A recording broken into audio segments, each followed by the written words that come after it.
Alabama's syndicated news talk leader, Rightside Radio. Phil Williams here live from the Rightside studios. Local, state, national, all the issues. Solid, conservative, and like the dude just said, we are just plain right. Time now, 2:06 p.m. Glad you guys are with us. And, hey, listen, Copper's still out. Kelsey's running that board up in Huntsville. Kelsey, how you doing, man? Doing well, Phil. Doing well. Good. Glad you're here. And right here in the Right Side studio, the Boomer is running our board. How you, bud? Doing great, Phil.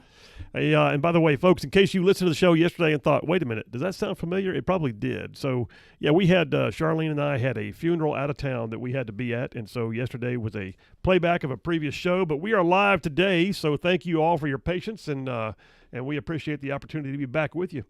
Hey, listen, lots of stuff on the show today. Kind of some cool topics. I'm looking forward to it.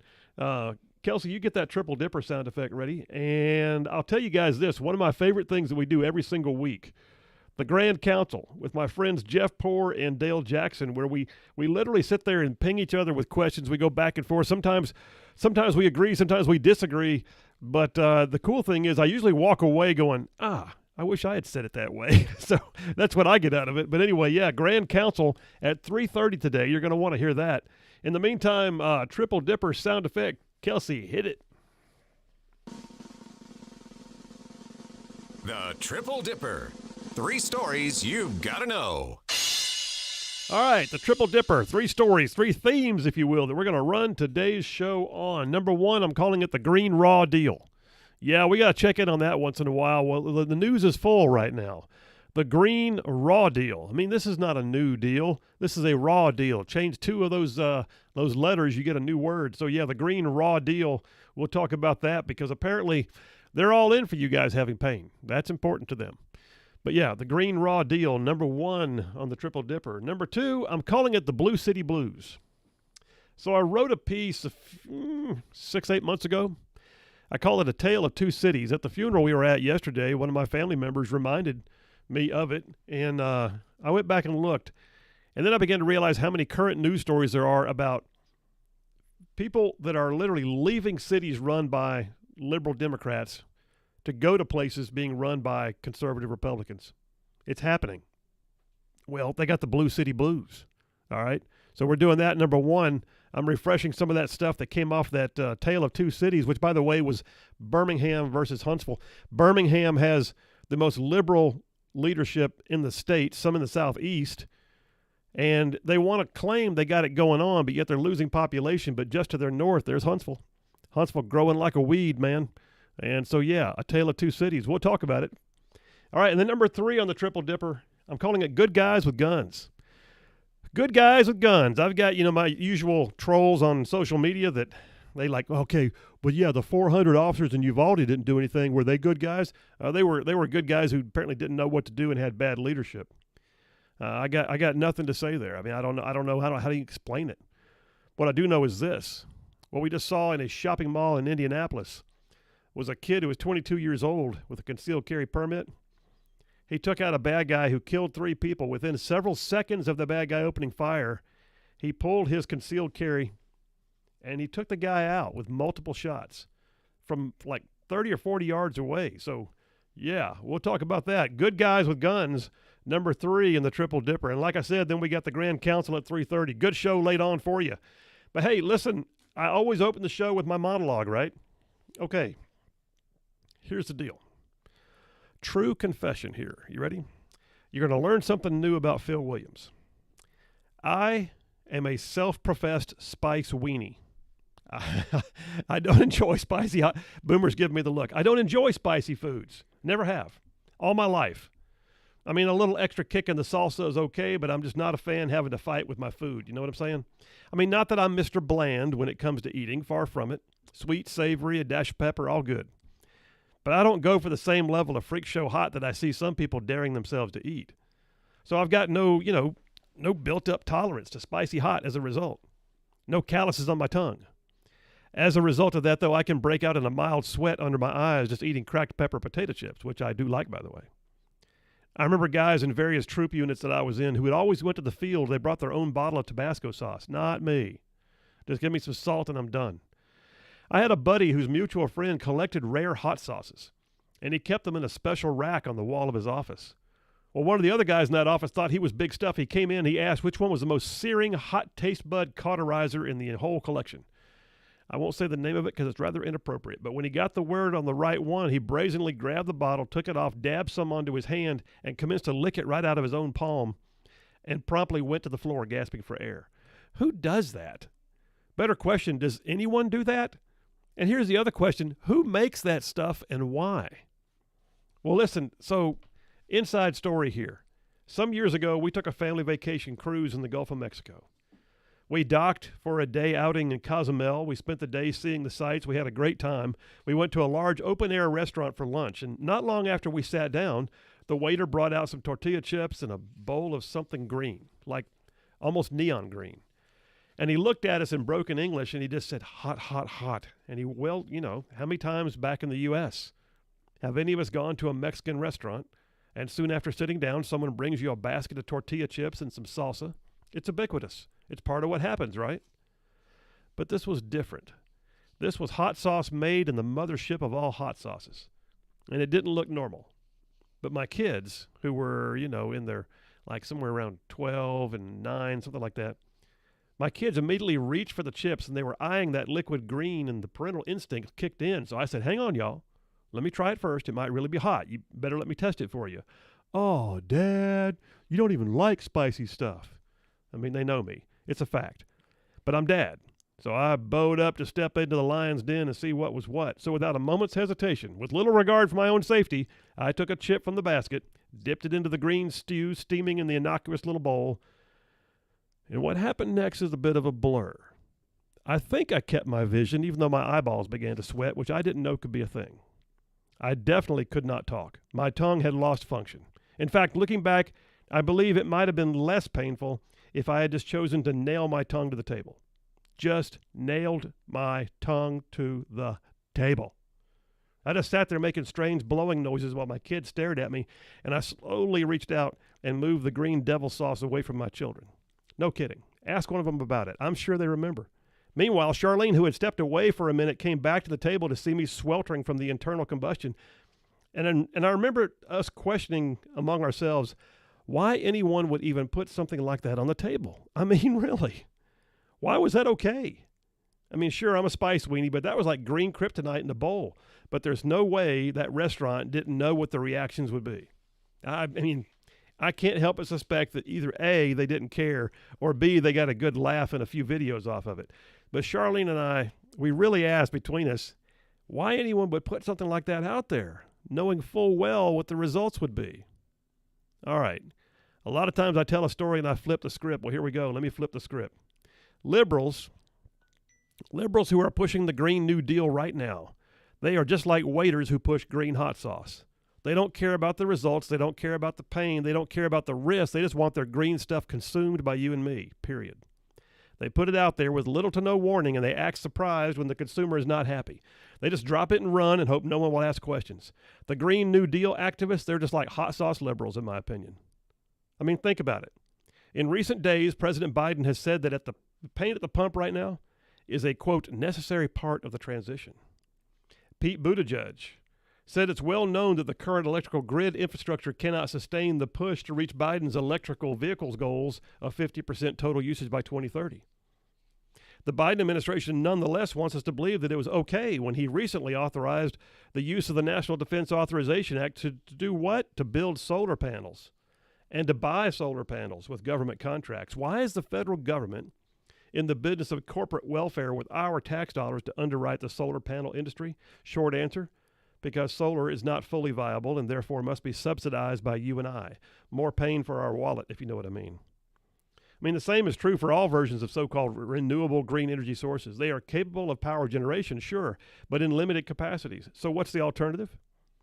In a recent hearing on this very issue, which I'll play you a clip of in a few minutes, Secretary of Transportation Pete Buttigieg, he was questioned about how we should expect the American public to react in the heat of summer when they can't get the air conditioning that is basically essential in the modern age because the green energy grid is not able to sustain the charging of millions of electric vehicles and the ongoing aspects of modern life. He said basically we'll have to work on that. You think?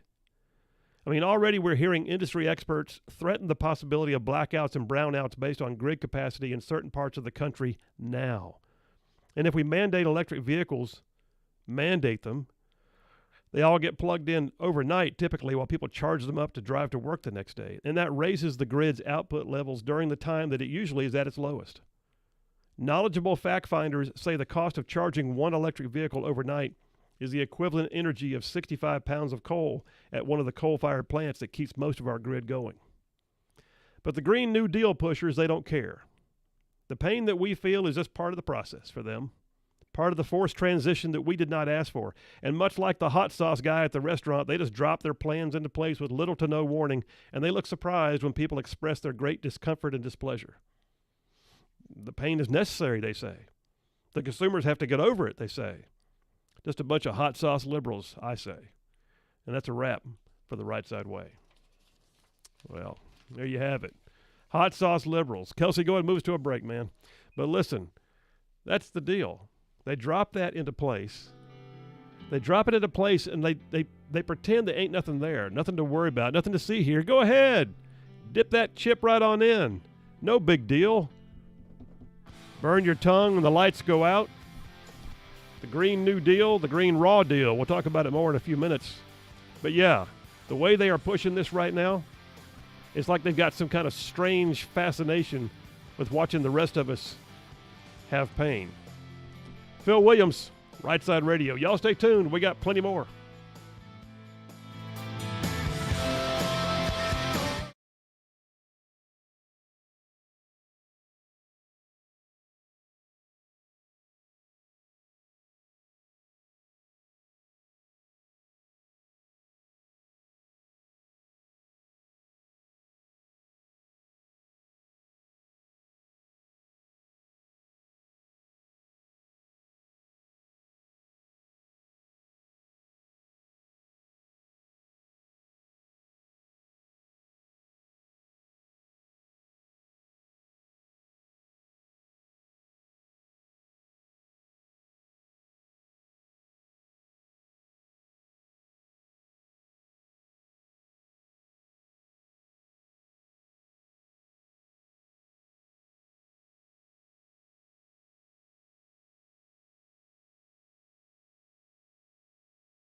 We are back. Phil Williams, Rightside Radio, covering all of North Alabama, solid, conservative, and just plain right. Glad you guys are with us. So, yeah, I did my whole monologue there on what I call the hot sauce liberals.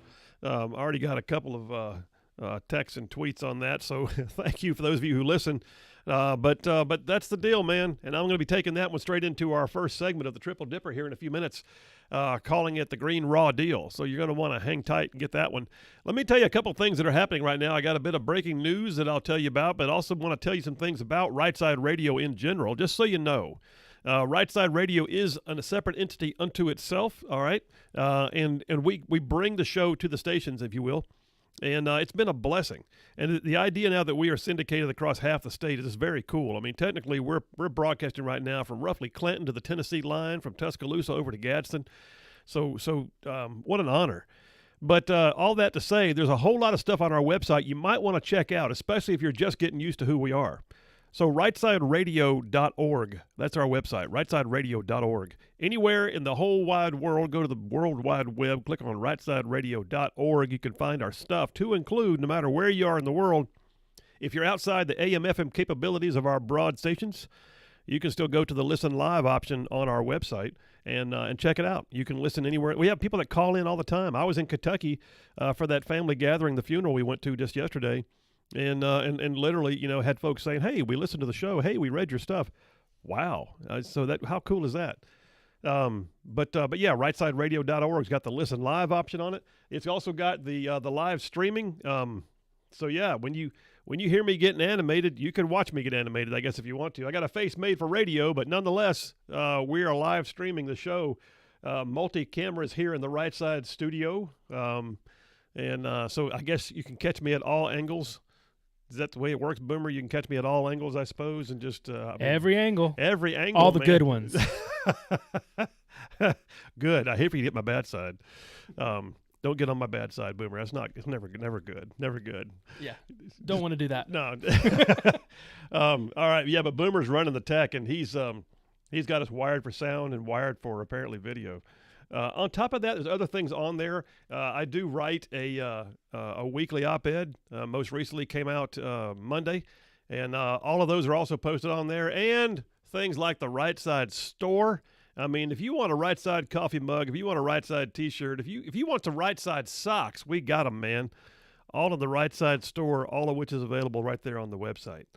Lastly, I will tell you this, because my marketing folks are going to get on me if I don't. We are hiring. If you would like to work for this team, we are looking right now for people that want to not only make a good living, they also want the ability to flex their hours, they kind of have the job that gets you out there to shake hands and look people in the eye and close the deal. We are looking for people right now to add to the Rightside team. On the front page of rightsideradio.org, you can find it, all the information.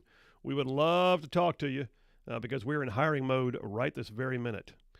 All right, enough about us. Let me tell you, we got some breaking news on something. So I find this to be interesting, and I don't say that in anything other than an interesting way.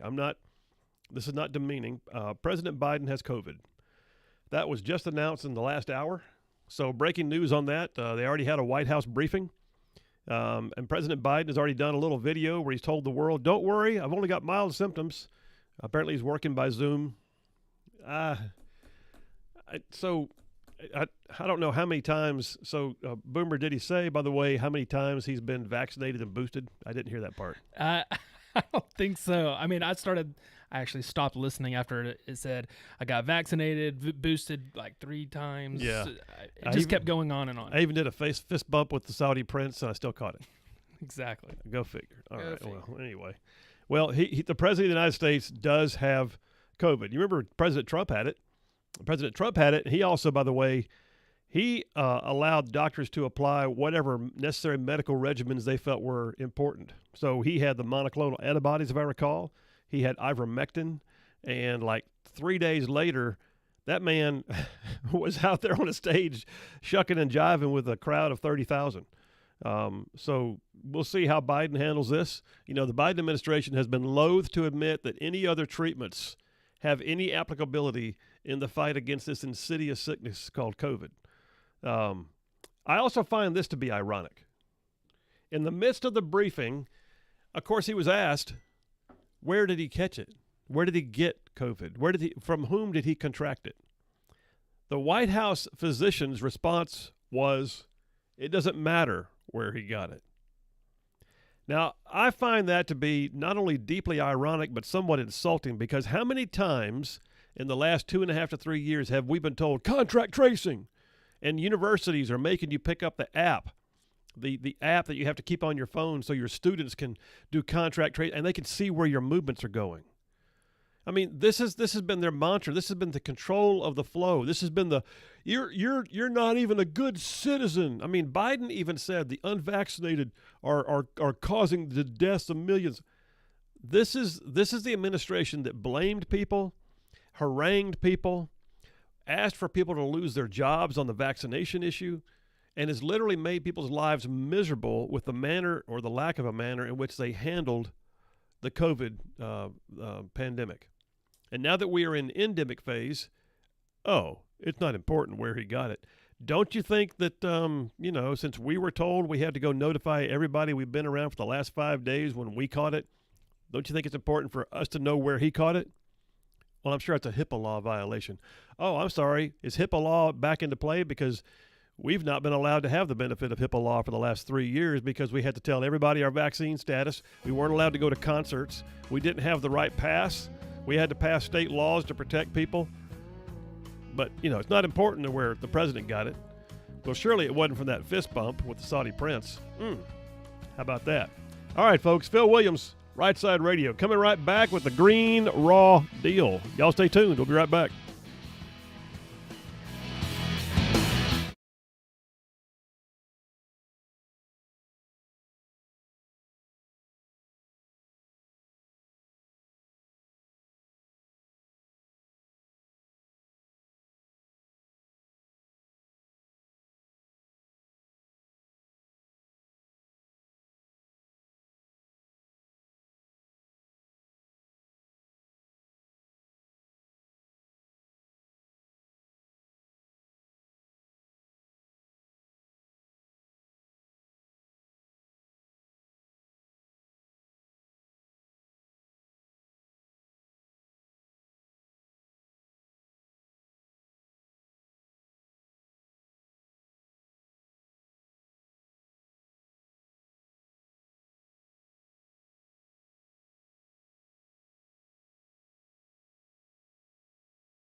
we are back right now. Alabama's syndicated news talk leader, Rightside Radio. Phil Williams live from the Rightside studios. We are right here, like we always tend to say, solid, conservative, and just plain right.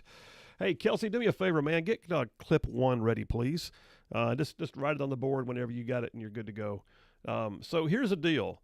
Green Raw Deal. That's where we are right now. Number 1 on the Triple Dipper, the Green Raw Deal. And I'm looking at the fact that, like I said in my monologue earlier, it's like they don't care. It's not like they don't care. They don't care. The fact that you and I are experiencing pain at the pump, that you and I are experiencing higher energy costs, that we're seeing our rates increase for all of our utilities, the fact that you and I are seeing prices escalate at the grocery store for just basic foodstuffs because the cost of shipping has gone through the roof, in large part because the energy sector has climbed. All of that, they don't care, and so yeah, it's a big deal. And yet, it's do as I do, not as I say. A lot of times, most recently, just it's galling when you think about it. So you know who the deal is? The guy is. I mean, I'm sorry. You know who the guy is? The czar, the green energy czar right now, John Kerry. John Kerry, who is also the biggest jet setter in government. John Kerry, the climate czar, who apparently has this private jet flying him everywhere and just believes with impunity that we should experience, hardship in terms of our own travel, but not for him. I would bet you too. I don't know this for a fact, but I'm gonna go ahead and just call it out. You can go ahead and say 2:37 p.m. on July 21st, 2022. Phil Williams predicted that John Kerry, when he flies in his personal jet on a government-sanctioned business trip, that he's getting reimbursed for all the fuel costs at taxpayer expense. What do you bet?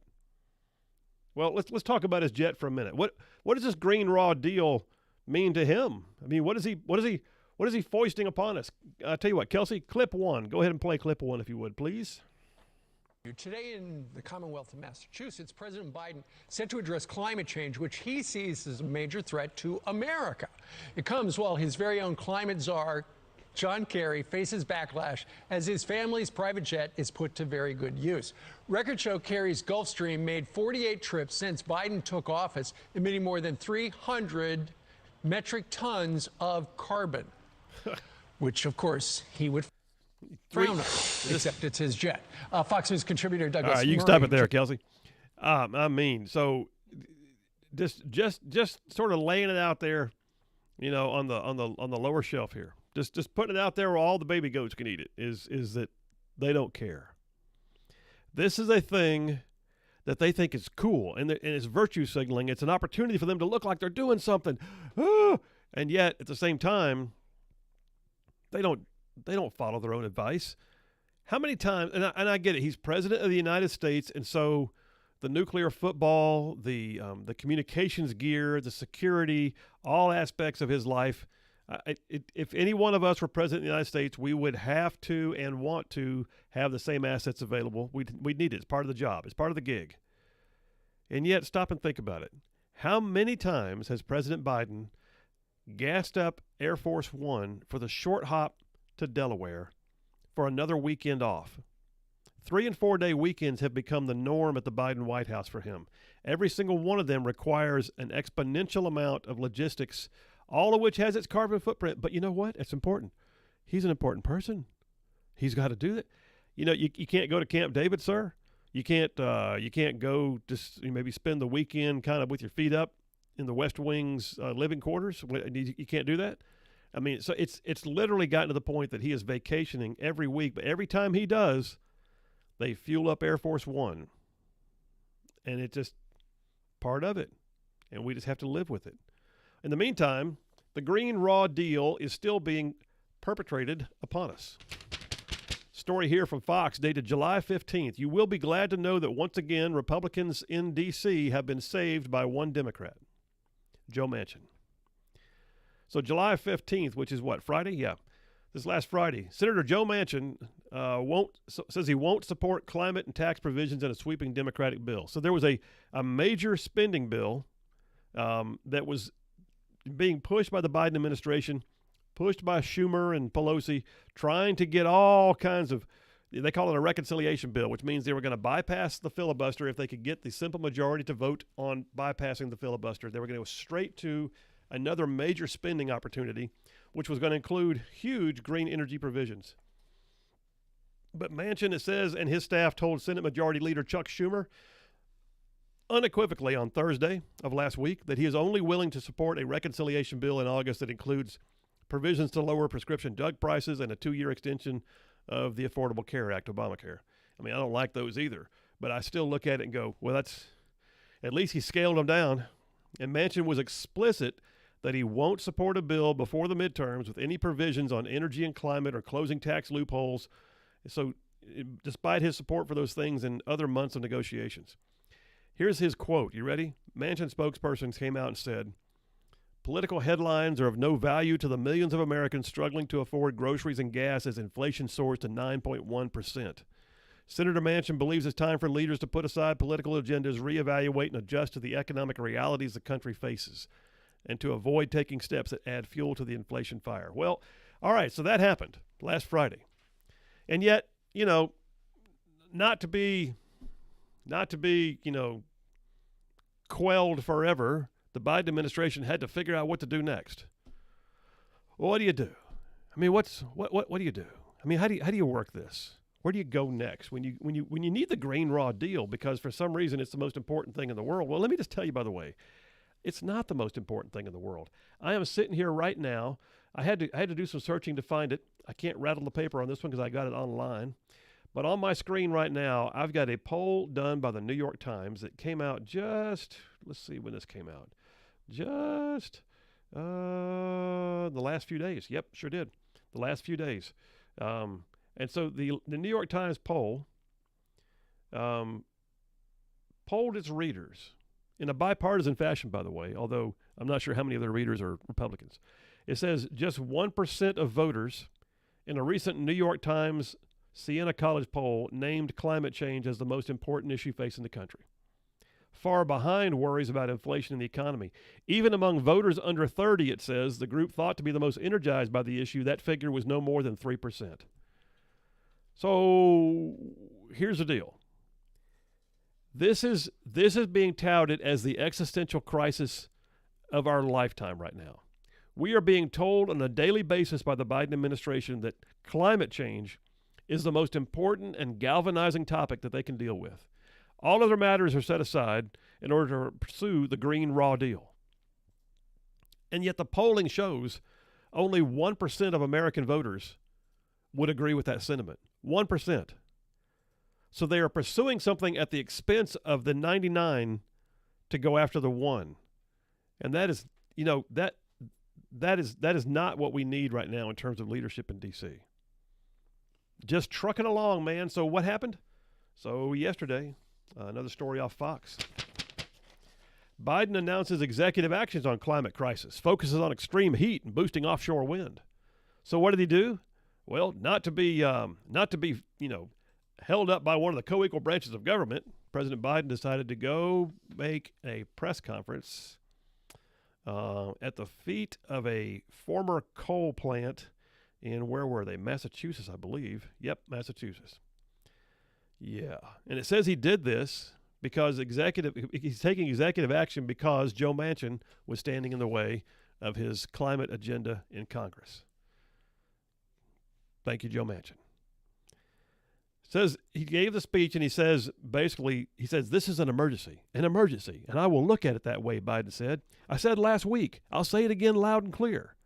As president, I'll use my executive powers to combat climate change, the climate crisis, in the absence of congressional action. Well, what's he asking for right now? Here we go. You ready?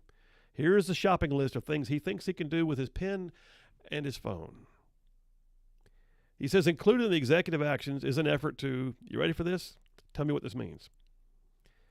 Quote, protect communities from extreme heat and dangerous climate impacts, which includes $2.3 billion in funding for the Federal Emergency Management Agency's Building Resilient Infrastructure and Communities program in 2022, which is intended to help communities, quote, increase resilience to heat waves, drought, wildfires, flood, hurricanes, and other hazards. I don't know what that means. Do you? I don't. He also says, he goes on to say, the executive actions by Biden also include an effort to lower cooling costs for communities who are suffering from extreme heat.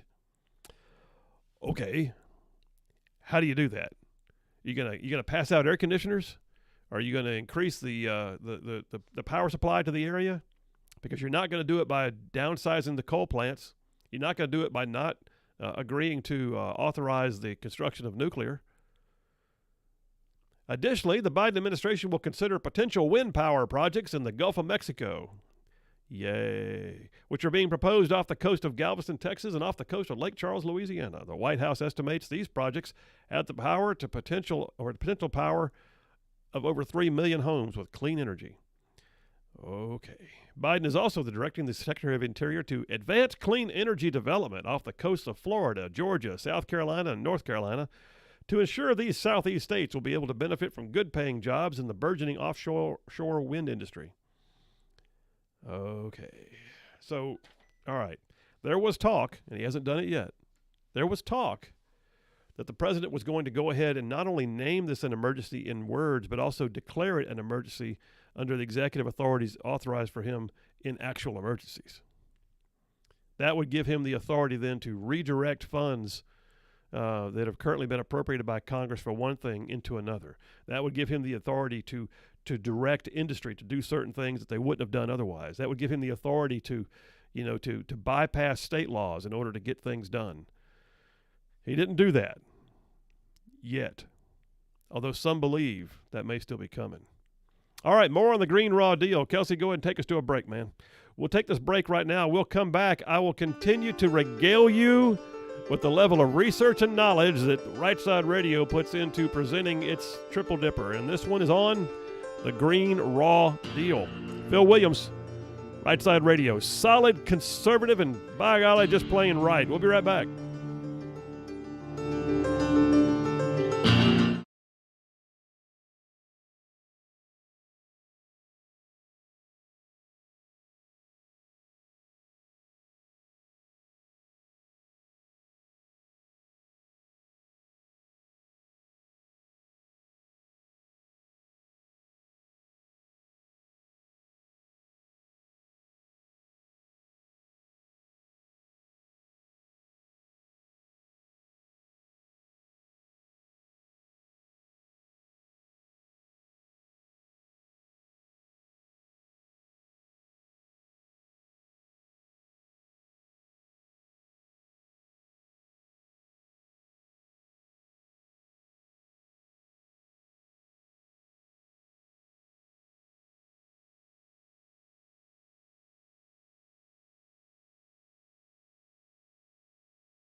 Been just plain right, covering all of North Alabama. That's right, Rightside Radio, man. I love it. All right, hey, listen, I got a caller on line 2 held on during the break. Hey, it's Brian from Huntsville. Hey, Brian, how you doing today, man? Doing well. I hope you all are as well. Absolutely. What's on your mind? Serious question there about the wind farms. Yeah. Are they going to put them around where oil derricks have been frozen from drilling? And then is that a prevention measure for ever bringing them back up again? You know, it's a great question. So part of the problem is, I mean, obviously they're scared of oil spills, but they also stop you from disturbing the subsurface environments by getting those rigs out there into the deep waters. And these things, these wind farms, they have to be planted pretty hard to be able to be stable and sturdy long term. I don't know, man. I don't know the answer to that. So does an oil rig. I wonder if they're just going to take them and put windmills on top of them instead.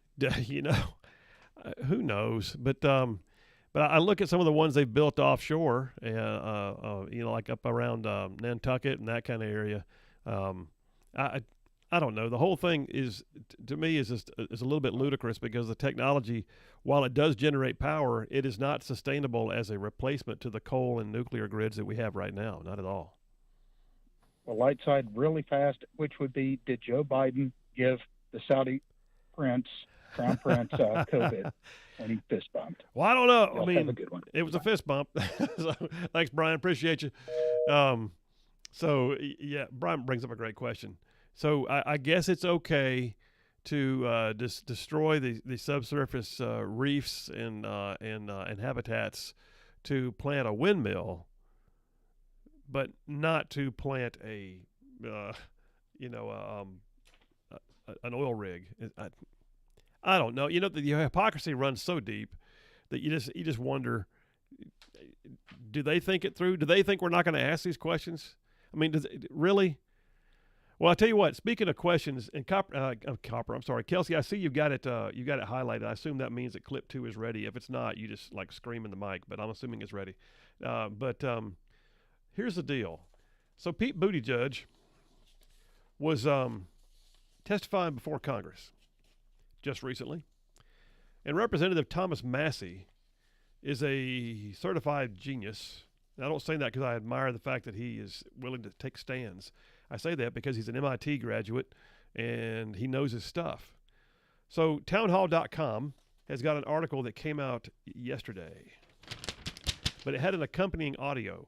So townhall.com reports GOP lawmaker schools Buttigieg on why Biden's push for electric vehicles is impractical and would hurt Americans. Okay, so here's the deal.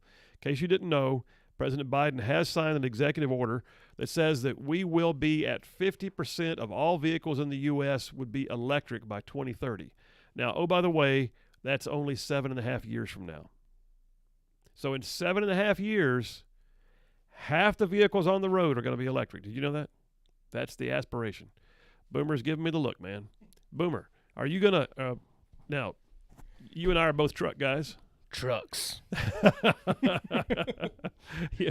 Do you foresee in 7 years 50% of all vehicles going electric? I don't see that.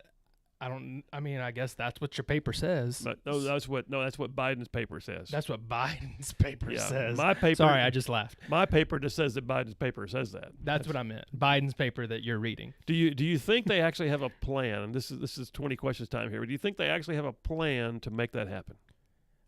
No, I don't think there's actually a plan out there. I think they're just saying that. You would be correct. Yeah, thanks. You would be correct. All right. Thank you for your input. You have confirmed my worst fears. So here's the deal. Representative Thomas Massey has Transportation Secretary Pete Buttigieg before committee just last week. Massey started off by saying he himself drives an electric vehicle. Okay. And he has for 10 years. Massey even says he has solar panels on his own house. Okay. But the administration's push for a rapid transformation of our energy sector is unrealistic, says Massey, given the U.S.'s current infrastructure, meaning that, oh, by the way, when you switch everything to electric, including half the vehicles, well, where do you think that power comes from? Somewhere, like, I don't know, maybe a power station. Are the power stations able to handle the increased load to the grid? Well, the former South Bend mayor, Pete Buttigieg, acknowledged the current grid would not be able to handle it, but said that work is being done to map out some of the needs, is what he said. So without further ado, the clip I've got right now is part of that conversation between Representative Thomas Massey and Secretary Pete Buttigieg. Go ahead and play it, Kelsey. The problem is Instead of we burning don't have the diffusers in your car. capacity to produce that energy. You aptly used the word need. You could say want as well. There's needs and wants to make this fantasy work by 2030, but the reality is the capability is not going to be there. The average household uses 17% of their electricity for air conditioning, and that would mean the average household uses 1,870 kilowatt hours per year for air conditioning. If that average household plugged in electric cars, do you know how much more electricity they would use in comparison to the air conditioning that air conditions their whole house? No, but again, I would emphasize it. Well, let me help you with that first before we go on, because the numbers are important. It would take 4 times as much electricity to charge the average household's cars as the average household uses on air conditioning. Do you think that could be? So if we reach the goal by 2030 that Biden has of 50% adoption instead of 100% adoption, that means the average household would use twice as much electricity charging There you one of their go. cars. Stop it as there, they Kelsey. Wow. Would use for all. Wow. All right, folks, I got more on this. I'm not done with this green raw deal. I'm going to touch back on it when we get back. And then coming up at the bottom of the next hour, the Grand Council with Dale Jackson and Jeff Poor. Phil Williams, Rightside Radio. We'll be right back.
That's right, Alabama's syndicated news talk leader, Rightside Radio. Phil Williams here live from the Rightside studio. Local, state, national. We got all the issues, man, all of them.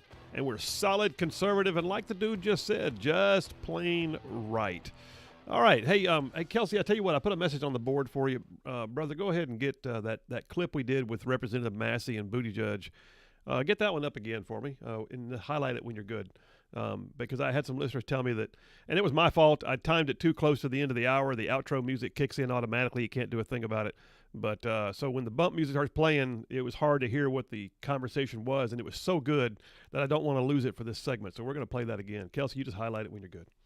It's already highlighted? Man, you were like way too fast. All right. Kelsey is on the ball. So, all right, here's the deal. Let me set the stage for you again. I'm in the green raw deal.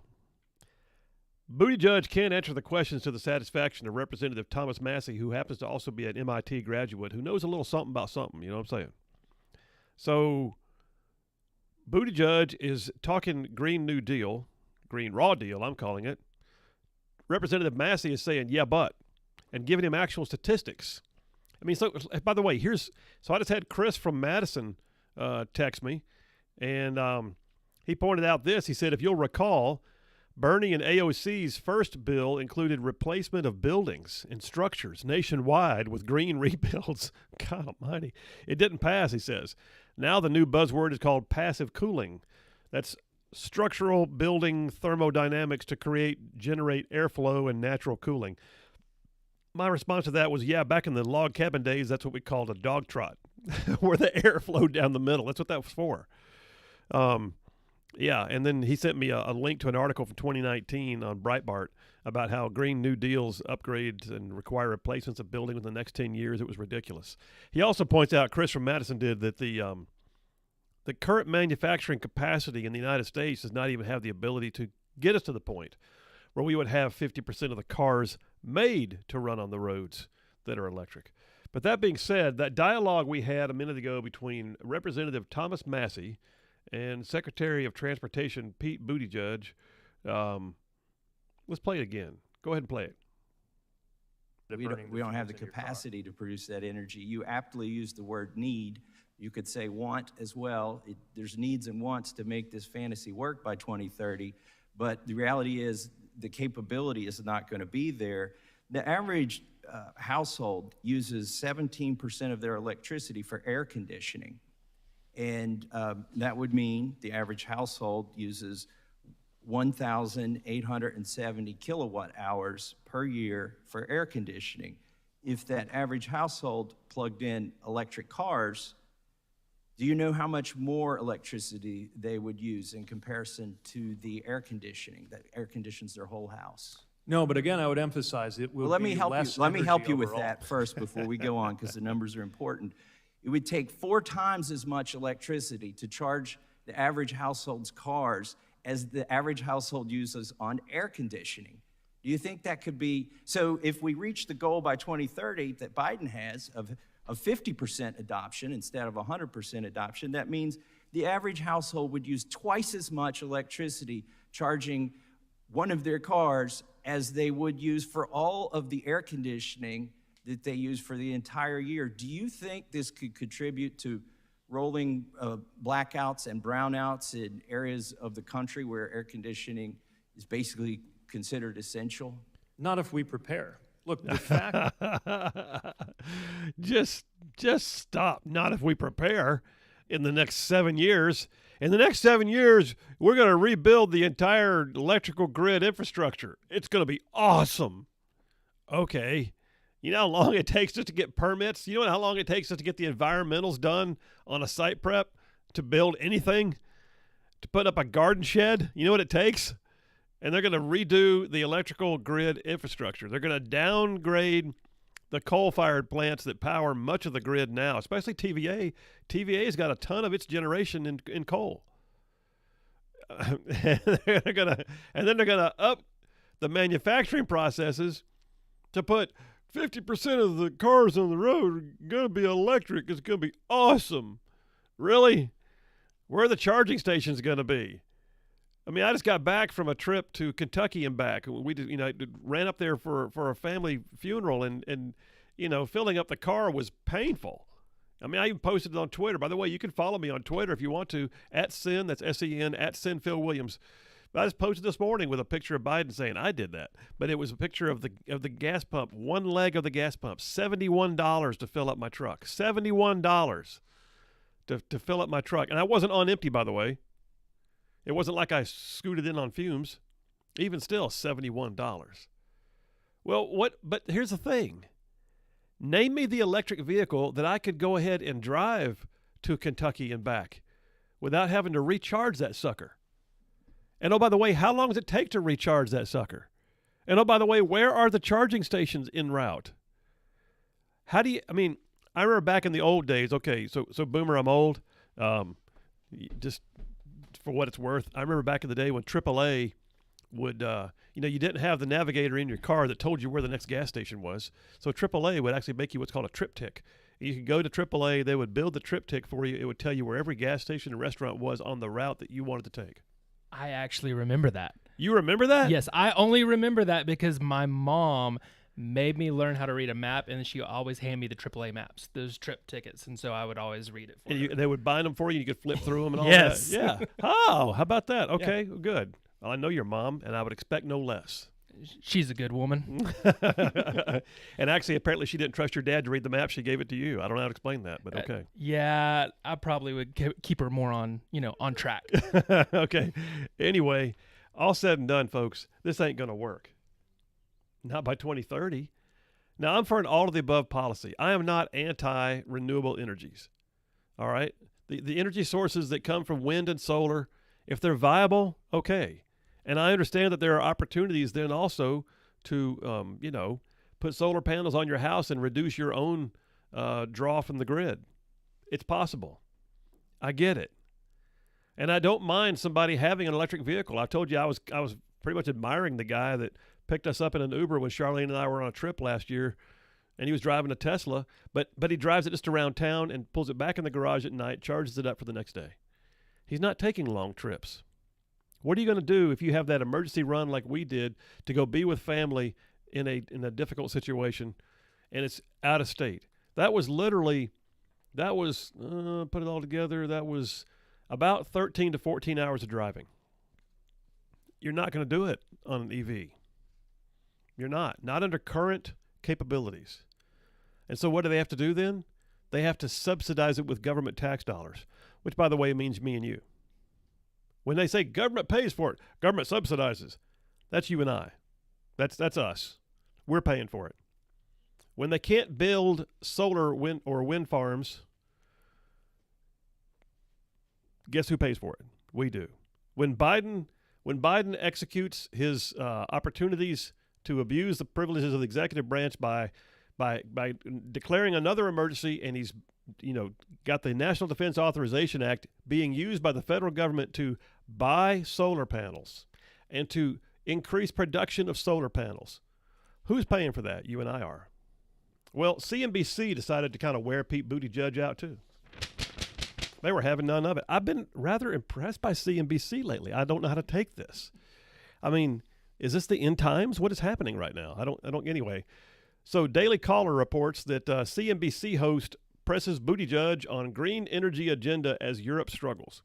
So DOT Secretary Pete Buttigieg was grilled Wednesday about the transition to green energy while speaking on CNBC's Squawk Box. And the host asked him, he said, he's got a philosophical question here. He's talking about dealing with emissions. He's talking about the fact that we've got India building coal plants. China's building coal plants hand over fist, he says. Really not helping our efforts. Wind and solar won't power the homes in Europe. How do we not use hydrocarbons to make sure they're near term these people aren't either freezing or dying from the heat? And Buttigieg says, well, I think countries like India and China should be challenged to follow the lead of the United States. Oh, that's going to happen.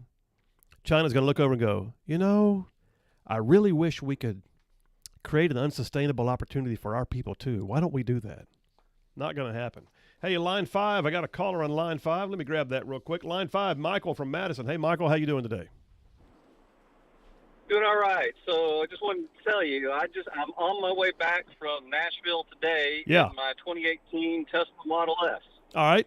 And I 86,000 miles on this car, and I have driven it all over the Southeast, from Louisville to Miami, East Coast, all the way out to Wichita, Kansas, and anywhere in between.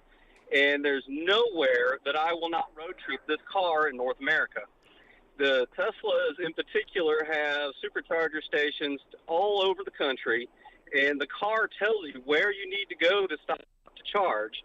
The vast majority of them are in places where there's services, and so if it takes 20 to 30 minutes to charge, you can go in, use the restroom, stop down, have a sit-down dinner if you want to. And I found that my typical road trips are a little bit longer than what they used to be, but I also arrive much more relaxed. Oh, did we lose him? 3 minutes and 22 seconds. All right. Well, hey, let me ask you a question, Michael. Yeah. I appreciate that. And by the way, I have no issue with Teslas. In fact, like I said, I enjoyed that Tesla Uber drive that I had the other day. I was a little jealous of how quiet it was. But here's the thing. You just said something that gets me. Two points. One is just yesterday, I made that same trip from Huntsville to Louisville. All right. And I know what that road is like. And I know what the time frame is like. So when I've got a there and back trip that's going to wind up being, let's go ahead and label that trip as being roughly 10 hours total if you were there and back. Can you do that without a recharge? Well, you can't do it without a recharge, but you can't do it in the gas without stopping the fuel up either. No, which I can But get either gas. way- I can get gas in like 2 to 3 minutes. I mean, I can pull over to a gas station and I can pump gas for 5, 6, 7 minutes tops and then buy a drink and be on the road again. And you're saying it takes 20 to 30 minutes for how much of a recharge? To top back off until however far you need to go. I mean, my car, the battery lasts about 250 miles, and I'll stop. I try to get to a charger at a lower rate of charge because it charges faster the lower the battery's drained. So, yeah, I mean, it does take a little bit longer. That is absolutely true. But as I said, it also is a little bit more relaxing because you're getting a chance to get out of the car, walk, stretch a little bit. Okay. And if you, like I said, sometimes you sit down and have something to eat. But either way, I'll never go back to an ICE car after having this. I absolutely love this car. Well, and okay, that's again, great. That's great for you. Let me ask you this: do you think that, knowing what you know, that our current grid, our current charging station infrastructure, and our current manufacturing capabilities in the auto industry can sustain President Biden's plan to have 50% of all cars on the road by 2030 being electric, like yours? Again, I'm not a Biden supporter by any stretch, but I will say that the plan is by 2030 for half of the cars to be sold, not for half of the cars on the road. So there is a big difference there. But you're right, we are lagging behind in charging infrastructure, absolutely. But on top of that, the charging infrastructure here is broken. The standard, there's multiple standards, there's multiple problem that needs to be addressed as well. Okay, I'm not sure why cars would be sold but not drove. So you're saying that his plan is just to make sure people buy the cars, but they don't necessarily have to drive them. Is that what you're saying?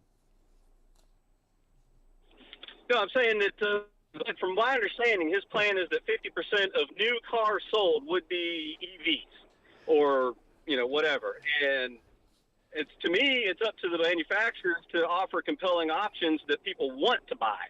So, like my Tesla, I wanted to buy it. I didn't buy it because I was compelled to by the government. I bought it because, well, frankly, I bought this one because at the time it was the fastest production car ever made.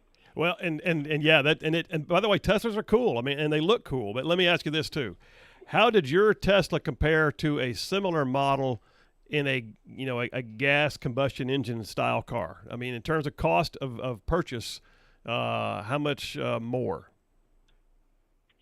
So in my case, I bought a performance, the top of the line performance Model S. So the list price was well over 6 figures. I didn't buy it because it was an economical vehicle. I bought it again because it was a luxury performance vehicle. Okay. But right now, I got to say, it's nice. My electric, the app, I spend about $60. And I also have an office and that's at my home. And I also have a home office. So the interesting thing is I get to write off the electricity use on my taxes each year. So it actually is less than that. Comparatively, I would be spending about $400 a month in gasoline for a similar vehicle with my driving style. Okay, and I heard several things in there that bother me. And by the way, I just realized I'm running over on my break, so I appreciate you calling. We're going to have to take this call and move on. But you, I mean, you're all your. By the way, nothing you said offends me. I like the fact that you like your car. I'm good with that. What I don't like is the idea that perhaps we're subsidizing your tax credits because you bought a car that is not currently going to make the market. It is very likely more expensive than what the average citizen will pay for another vehicle of similar style in a combustion engine. You do take a whole lot longer to recharge it for the trips. So the things that I'm saying are a problem here that are being foisted upon us without our desires, being the chief, concern in the market, are still pretty valid in my opinion. You can do what you want, and I don't mind anybody buying what they want. The reality is the government shouldn't tell us what we have to buy or restructure everything using our tax dollars when it's really not sustainable at this point. And I have run way over right now. Kelsey, take us to a break and ask the callers who are holding on the line if they don't mind to hold on, because I'd love to hear what they have to say. All right, folks. Phil Williams, I got more. I didn't even get to all of it. Like the fact that to build the batteries it takes, China's using slave labor. Does that matter to the Democrats right now? Or how about the fact that Ford is going to lay off 8,000 of its workers to help finance its electric vehicle initiative? Oh, my gosh. All right, Phil Williams, Rightside Radio. Running long, going to a break. We'll be right back.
And we are back. Phil Williams, Rightside Radio, covering all of North Alabama. Solid conservative, just plain right. So, yeah, listen, I'm going to Kelsey, I don't know what you're telling me there with that about the callers. Do I have callers? Do I not have callers on the line there, bud? Just grab the mic and tell me.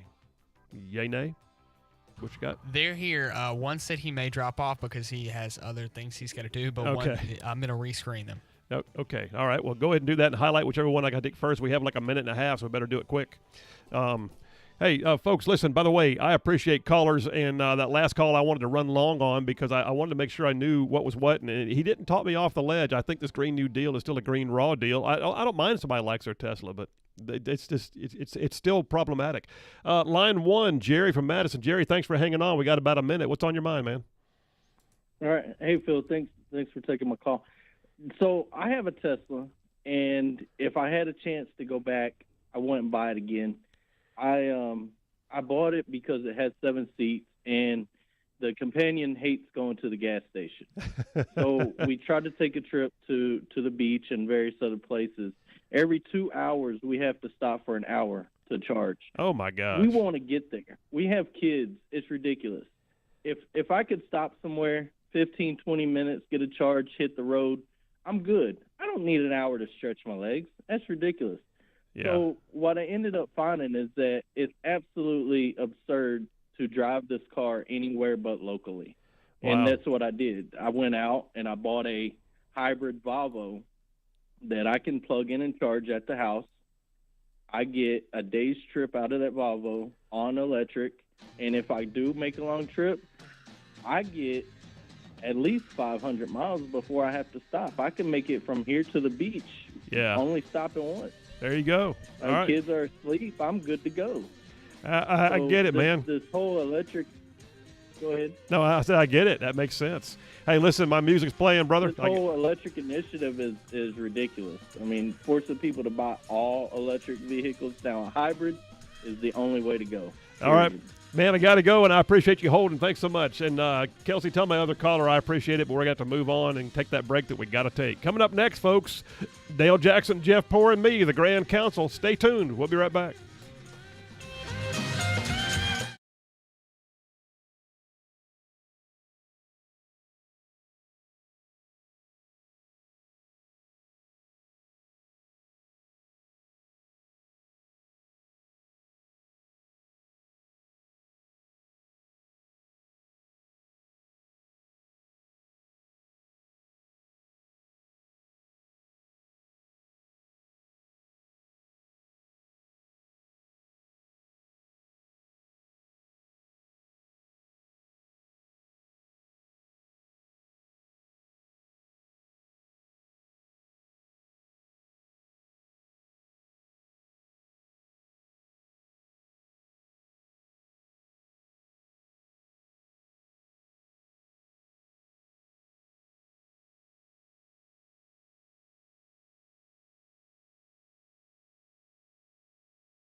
Alabama's syndicated news talk leader, Rightside Radio. Phil Williams here live from the Rightside studios. We got the local, the state, the national, all the stuff, man. Solid, conservative, and just plain right. So, listen, this is one of my favorite times of every single week, and I appreciate my brethren Jeff Poor and Dale Jackson joining me every week. And if we have to flex sometimes, I understand that the change to syndication might have brought on some times here that are more difficult to work with, but they are with me today, and I appreciate it. So let me do a quick roll call. Dale Jackson, are you here? Stand at ease, sir. All right. Hey, and by the way, that's Dale Jackson, morning show guy, program director from WVNN in Huntsville, and FM Talk 106.5's guy down in the Mobile area is our friend Jeff Poor. Jeff Poor, are you here? I am present. You are indeed. All right, man. Listen, I pronounce a quorum. There's a sound effect we use for this one. So, Kelsey, the Grand Council is convened. Hit it. Assemble the Grand Council. Ta-da! Ta-da!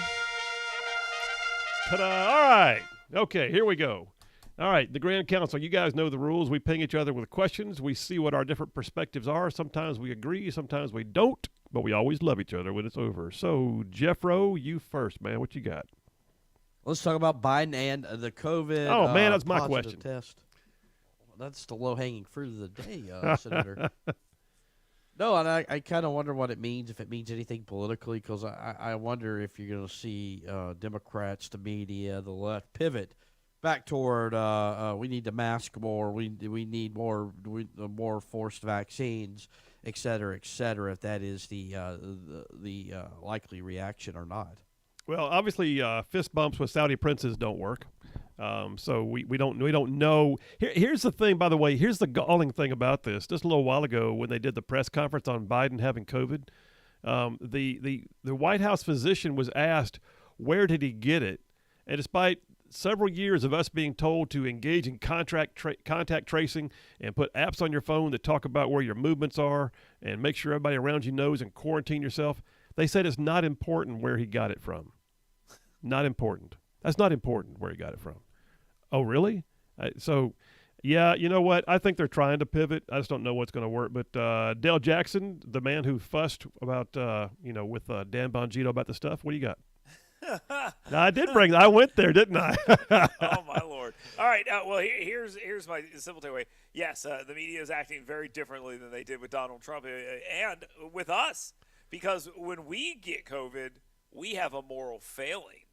We are stupid. We did not do what we were supposed to do. If only we had listened to those who are smarter than us, we wouldn't have had this problem. But we're just a bunch of big dummies. So we all got it. When Joe Biden gets it, it's not important. Don't worry about it. He's going to be fine. Don't worry about it. I think they're just absurd with their double standards, and I hate them. How about that? All right. Your own question, Jeff. What do you think, man? Yeah, I was sitting here looking up at my TV monitors, and it's all, Fox's commercial, but MSNBC and CNN are January 6th already. Yeah. I just compare this to what we saw with Donald Trump's diagnosis, and it was 25th Amendment. It was live cameras outside the hospital in Bethesda. Now, I mean, obviously, I guess Trump's was more serious at the time, but whatever. It doesn't seem to be commandeering the news like Trump's had. Yeah, and they by the way, there were like layers of hate piled on when the Trump diagnosis came out, because not only was it Trump, but it was also, COVID was all the rage at the time. And then on top of that, he dared to do ivermectin and other treatments which they had already declared as being, like of the devil. And so, and then like 4 days later, he's out there dancing on a stage in front of a stadium full of people, just blowing their minds. And meanwhile, their guy was in a basement wearing a mask by himself. So yeah, totally different standard. All right, I'm taking the next question. Since Jeff stole mine, I'm going to steal what I'm sure is his next question on his list. So the Alabama Democrat Party, because apparently there still is one, the Alabama Democrat Party is looking for a new leader. Chris England, Representative Chris England, is stepping down. I really had thought that Chris England was going to bring more leadership and more organizational skill to that role than he apparently did. But right now, Parker Griffith suddenly says that he may be interested. Parker Griffith as head of the Democrat Party. Your thoughts? Yes, yeah. Don't throw me in that briar patch. All right, Dale, go ahead and take it then, man. I say yes. Look, here's what the Democrats need. They need someone who is alive and someone who is going to straddle the fence between those kitchen table issues and being a complete lunatic. And if anyone is that, it's Parker Griffith. Give me more of that. I'm in on this. And Jeff kind of broke that story because Jeff Poor over here, I think he was talking to Griffith about this and maybe even pushed him into running for it. But Jeff, I might throw my hat in the ring too. Yeah. Well, Jeff, what do you got, Jeff? Remember Chris England was supposed to bring it back, but the struggle Chris England had is Joe Reed. Y'all remember Joe Reed? Oh my gosh, right? yeah, the party boss. He was working against him. I wouldn't be surprised if Joe Reed got the system of old back together. I don't think Parker Griffith really has a shot here. He's not going to have the votes. He backed Katie Britt in the Republican or in the U.S. Senate race. He's not. There's going to be a lot of the activists are going to hoot and holler about that, and I think you're going to see kind of Joe Reed strikes back, if you will. Well, and if the activists take issue with it, I got to admit, on the Republican flip side of this, I would take issue if that kind of thing was happening. I mean, Parker Griffith actually switched parties to be a Republican for a while just to gain some political advantage, and then he switched back to Democrat again. So, I mean, I don't want that kind of guy in the Republican Party, so I guess they should not want that kind of guy. It just galls me that he would even say that, I guess. All right, next question. Dale, what do you got, bud? All right, fine. I'm going to go with the other low-hanging fruit here since you both took two things I wanted to talk about. Does Joe Biden have cancer? Does he, or is he just so gaffe prone that he like, I don't know, is that like corn pop and everything else he's told stories about? I don't know. Can I give you my conspiracy theory? Go right ahead.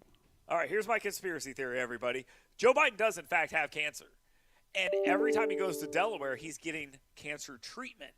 That's why when he was talking about Delaware and telling this stupid fake story about his mom driving him through an oil field, he was talking about it, Delaware. In his addled mind, entered his cancer treatment, and he said, I have cancer. And I think that's what it means. Because their answer, oh, no, he's talking about his skin cancer. Is he? Because the oil didn't give him skin cancer, and he wasn't talking about being out in the sun for too long. And he said, this is the reason why everyone I know has cancer. I'll be honest with you. I said to Charlene yesterday when that thing became an issue on the news, I said to Charlene yesterday, I said, here's the way they unwind. They get him to step down because he's going to have to go ahead and admit he's been undergoing treatments for cancer and it's begun to affect his capabilities in office. And I said, I don't know. Jeff, what do you think, bud? I think it's a little far-fetched. Something like that seems like it'd be very difficult to conceal. I'm not saying it's not possible, but if it's true, I mean, it's a scandal, right? He concealed a serious, perhaps terminal illness from the American public, from the country, and people will rightly be upset. And they'll also want to know, by the way, they'll want to know how many knew it. You talk about an investigative committee when the Republicans take charge. You put this guy upon us. The elections were scandalous in the way they were run. And you talked all about how, he wouldn't take a cognitive test and everything else, and you withheld cancer information. I think that's going to wind up being a serious story if it is. We will see. We will see. All right, tell you what, it is. We got time. We got time for one more round. Back to Jeff, I guess. What you got, Jeff?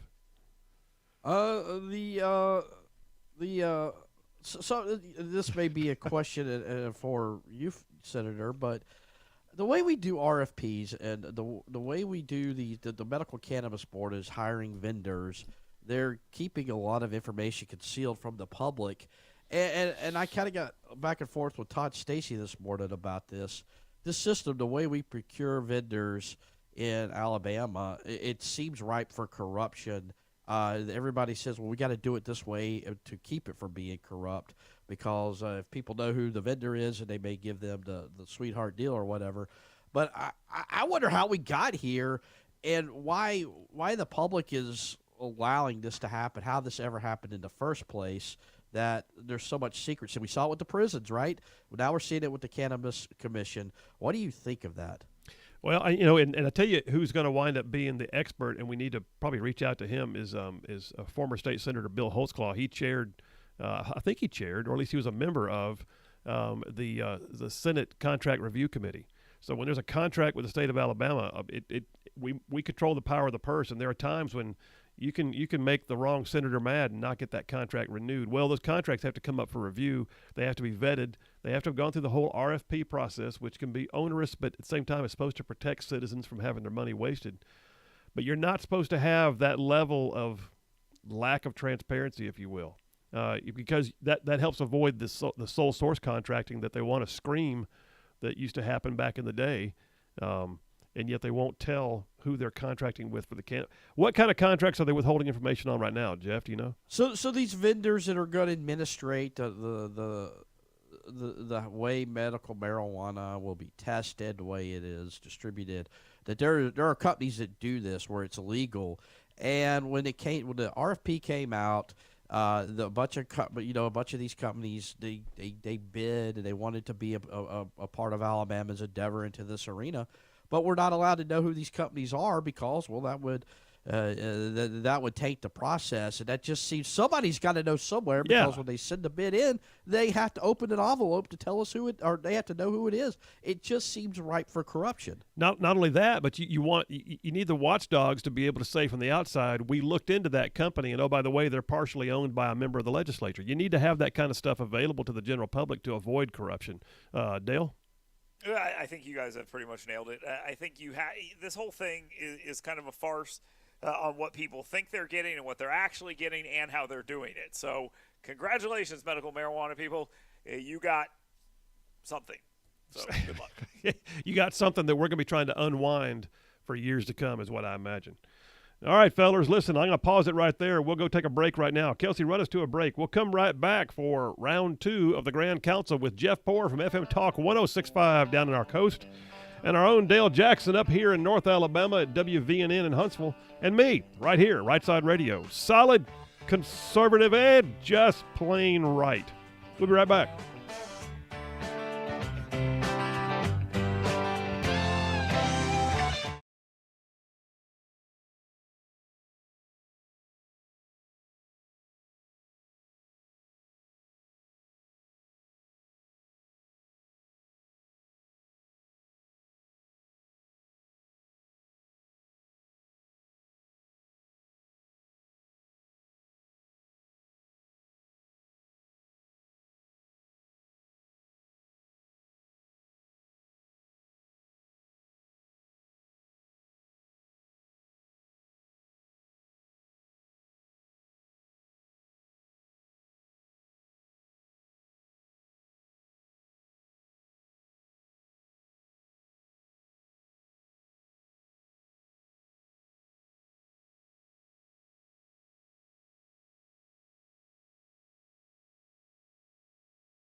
All right, we are back. Phil Williams, Rightside Radio, covering all of North Alabama, solid, conservative, and just plain right. Going right back to the Grand Council. I believe it's my turn, fellers.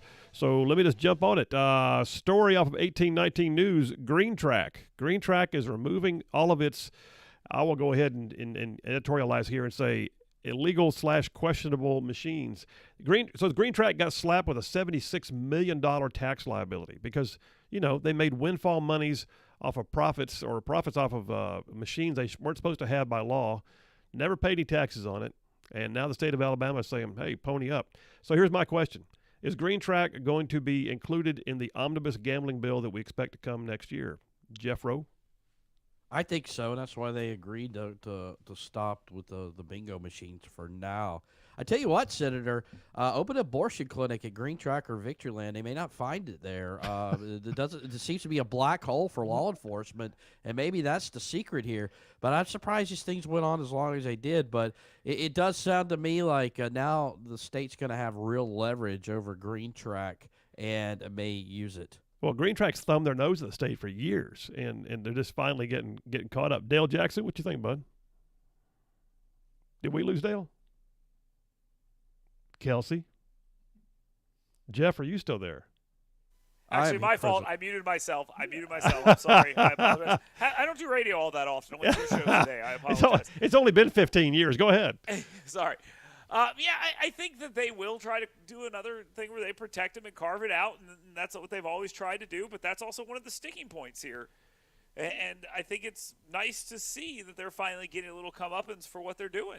Yeah. They've been playing fast and loose with the rules all along, and they've gotten away with it. So don't cry for me, Green Track. No, absolutely. And to just jump on my own question for a second, that was one of the biggest sticking points, like Dale just said, about that just egregious gambling bill they had, is that it was not only about gambling, it was not only about a lot of other things that were, not necessarily wanted or needed in the state, but what it also did was it determined to give a monopoly to these bad actors like Green Track and the folks down at Victoryland.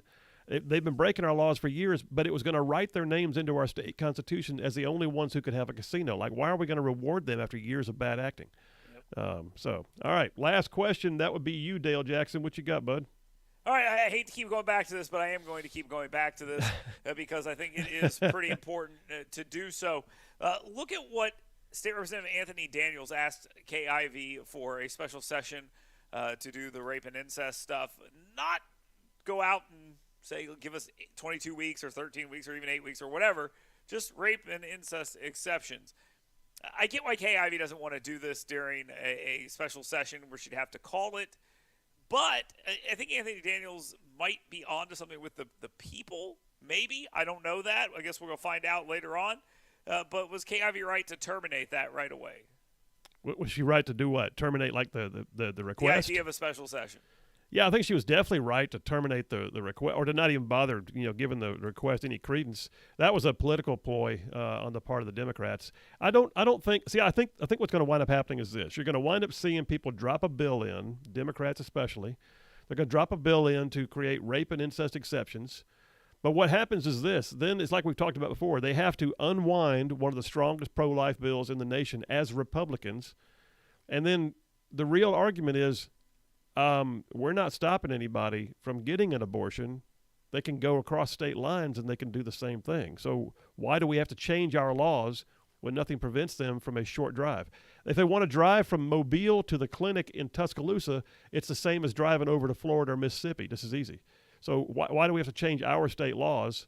It's posturing that's not necessary because the availability to go kill your baby is still available somewhere else if you want it. Jeff? Well, would it be necessarily constitutional to add those exceptions either? I think that's a question for lawmakers. I do think we're going to have to wait and see if there are any unintended consequences from this, but I don't think so. I think people, if you really, really want an abortion and you're an Alabamian, you will figure out a way to do it. Your own question, Dale Jackson. What do you think, bud? Well, I think the special session was never going to happen right in the middle of an election year and all these other things. But I just got to believe that the rape and incest stuff, I think a lot of people are very uncomfortable about that. Are they uncomfortable enough to change allegiances and vote for different people? I don't think so. No. But I think the will of the people generally is to allow this terrible thing to take place in instances of rape and incest at a minimum. That's what I think. I could be wrong on that, but that's what I think. I don't deny that might be the place where you can find the biggest opportunity for a foot in the door, but at the same time, what you're looking at there is it's a minuscule element of the pro-life discussion, and again, no one's stopping them from taking the road east or west as opposed to a different part of the state. I don't see it happening, but then again, they surprised me with other things. I tell you what, we got about a minute lightning round here. Electric vehicles, 50% on the roads by 2030, according to Biden. Is it going to happen? Yay, nay. Jeff, what do you think? No, I don't think so. Maybe hybrid and electric vehicles combined, but still, that seems like that is a big number. It's a huge number. Dale? No chance in hell. Don't beat around the bush, Dale. Tell us how you feel. No chance in hell. All right, fellas. As always, I appreciate you, Grand Council, and we'll look at maybe a different day for next week because I know this is a conflict a little bit to do 3:30s on Thursdays. But anyway, I appreciate you as always. Jeff Poor, FM Talk 106.5 down on the coast. Dale Jackson, WVNN up in Huntsville, and me right here on Rightside Radio. It's been good as always. All right, folks, listen. Coming up next, I'm moving to the next part of the Triple Dipper. We're going to deal with good guys with guns. Y'all stay tuned. Phil Williams, Rightside Radio. We'll be right back.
Alabama's syndicated news talk leader, Rightside Radio. Phil Williams live from the Rightside studio. Local, state, national. We got all the issues here, man. I'm just telling you. Saving the world one soundbite at a time. Solid, conservative, just plain right.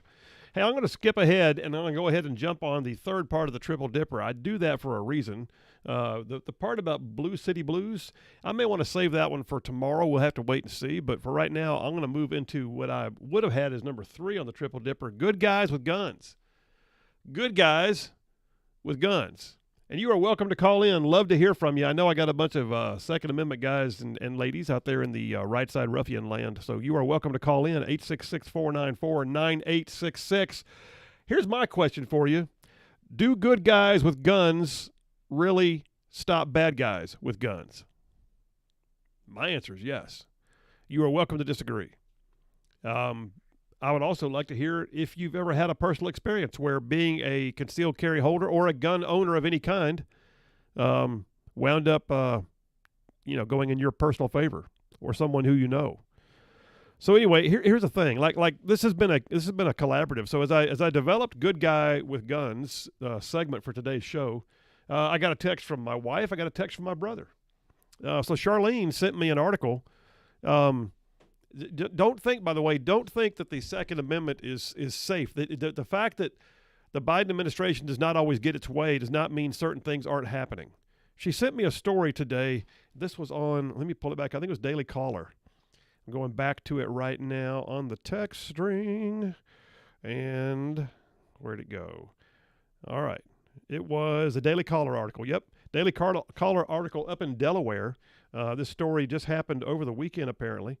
Story came out yesterday afternoon. A man has one of those Ring doorbells.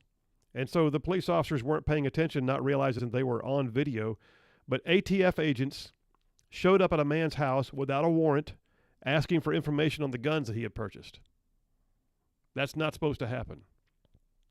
They were saying that the gun laws require a certain amount of reporting to prevent what they call straw man purchases. So, he had purchased over a certain number of firearms, and therefore they had to make sure that it wasn't straw man purchases, that he wasn't buying them for somebody else who didn't go through the background check. And so they stood there saying, "Sir, we just need to see them. If you wouldn't mind just unloading them and bring them to the door so we can check the serial numbers, we'd appreciate it." And he's like, Are you sure? And he went on to say, too, later on, it was embarrassing. He had these guys with body armor and badges standing in his front yard. He's in a nice neighborhood. Like, the neighbors are wondering what's going on. And they're saying, "Yeah, sir, we got a clipboard here. We got to check those serial. Please, if you would, just let us see your guns." Folks, I'm just going to be honest with you. I am as pro law enforcement as they come. I love our men and women in blue, but they're being put in some awful situations when they're being sent to people's houses to verify their gun owner status without a warrant. That is not supposed to happen, especially when you consider this guy was law-abiding, and this guy actually did go ahead and say, "All right, I'll be right back." And you could hear the police officers talking on the Ring doorbell in the recording, and one of them said, "I don't think he believes we're cops," and the other guy said, "Do you blame him?" But so they didn't like what they were doing, but they were doing it. And he brought one of the rifles he had purchased. He showed it to them. They verified the serial number and they said, "Sir, that's enough. We appreciate it. Thanks for your time." And they turned around and walked off. When did this start happening? By the way, 2 of these guys, one was a local state trooper for Delaware, like local law enforcement, accompanying 2 ATF agents. So 2 federal, 1 state show up at his front door, knock on his door with a clipboard showing his gun purchases, wanted to validate that they were in his possession. Now, what would have happened had he bought them for his hunting lodge and he kept them in a safe somewhere else? Would they have arrested him? What would have happened if his son, or somebody else for that matter, had taken one to the range that day and didn't have it there in the house? I don't know. I don't know the answer to that question. I'm flummoxed by this. Great article. I hadn't seen this one. I'm glad my wife sent me that one. Here's the other one that I saw. In terms of good guys with guns, I'm laying the foundation here for the discussion about gun rights right now and where we are, and the fact that liberals cannot get their hands around the fact the Second Amendment does say that the right to bear arms shall not be infringed. Well, my brother sent me an article. Jerry Nadler, Oh, Lord, I hadn't seen his name in a while. Jerry Nadler. Nadler, who's like a character out of, some, I don't know, troll movie from, he looks like somebody who's going to be a character in a fantasy movie like, Lord of the Rings or something. But Jerry Nadler, where is Chris's email? My brother Chris sent me this. Yeah, here it is. It was on, it was also Daily Caller, I believe. Got to find it. Yep. Okay. So the bottom line is this. Oh, he sent it to my email. The, Daily Caller article. My brother sends it to me. It's Jerry Nadler, the Democrats have recently passed a assault weapons ban. Assault weapons. What's an assault weapon? I don't know. It's a weapon you assault somebody with. So do we have assault bats? I mean, Boomer, do you know? Boomer, do we have assault cars? I mean, according to them, anything. I mean, assault is anything. So assault. I don't know. Do we have assault pistols? Please describe assault. Boomer, put away your assault knife. I mean, my little boy is really into baseball right now. He has that bat. Oh yeah. Uh-oh. Oh, assault bat. Mm-hmm. If he were to hit something or somebody with it unprovoked, it might be an assault bat. Assault bat. And we should have assault bat laws. Oh my goodness. Okay. Yeah. All right. Tell Pax-Man he's safe. So yeah, the bottom line is this: Nadler was questioned by a Republican in the midst of a hearing on this assault weapons ban. Are you just trying to take them out of common use? His response was, yes, that is the point, to take these out of common use. That's exactly what they want. They want to confiscate weapons. It was not about, it's by the way, that's two different things there. It's not just the future sale. It's taking them out of common use. That's another way of saying seizure. That's another way of saying, we got your guns, you can't have them. So I'm just telling you, if that day were to ever truly come, which is not going to come right now, Democrats are losing big time. They're not going to get that thing through the Senate. It's not going to pass. It would be challenged if it did. And then you're going to see the midterms, like they cannot, by the way, the Democrats cannot seem to control themselves at tanking their own chances in the midterms. It's like they look around and go, what else can we do to screw up our own chances in the midterms? I don't know. Let's deal with gun rights today. Okay. And then they rush out there and they literally try to pass something that calls for seizure of weapons from people's houses. And they send the ATF to knock on your door. No. Anyway, all that to say, Nadler wants to take them out of common use.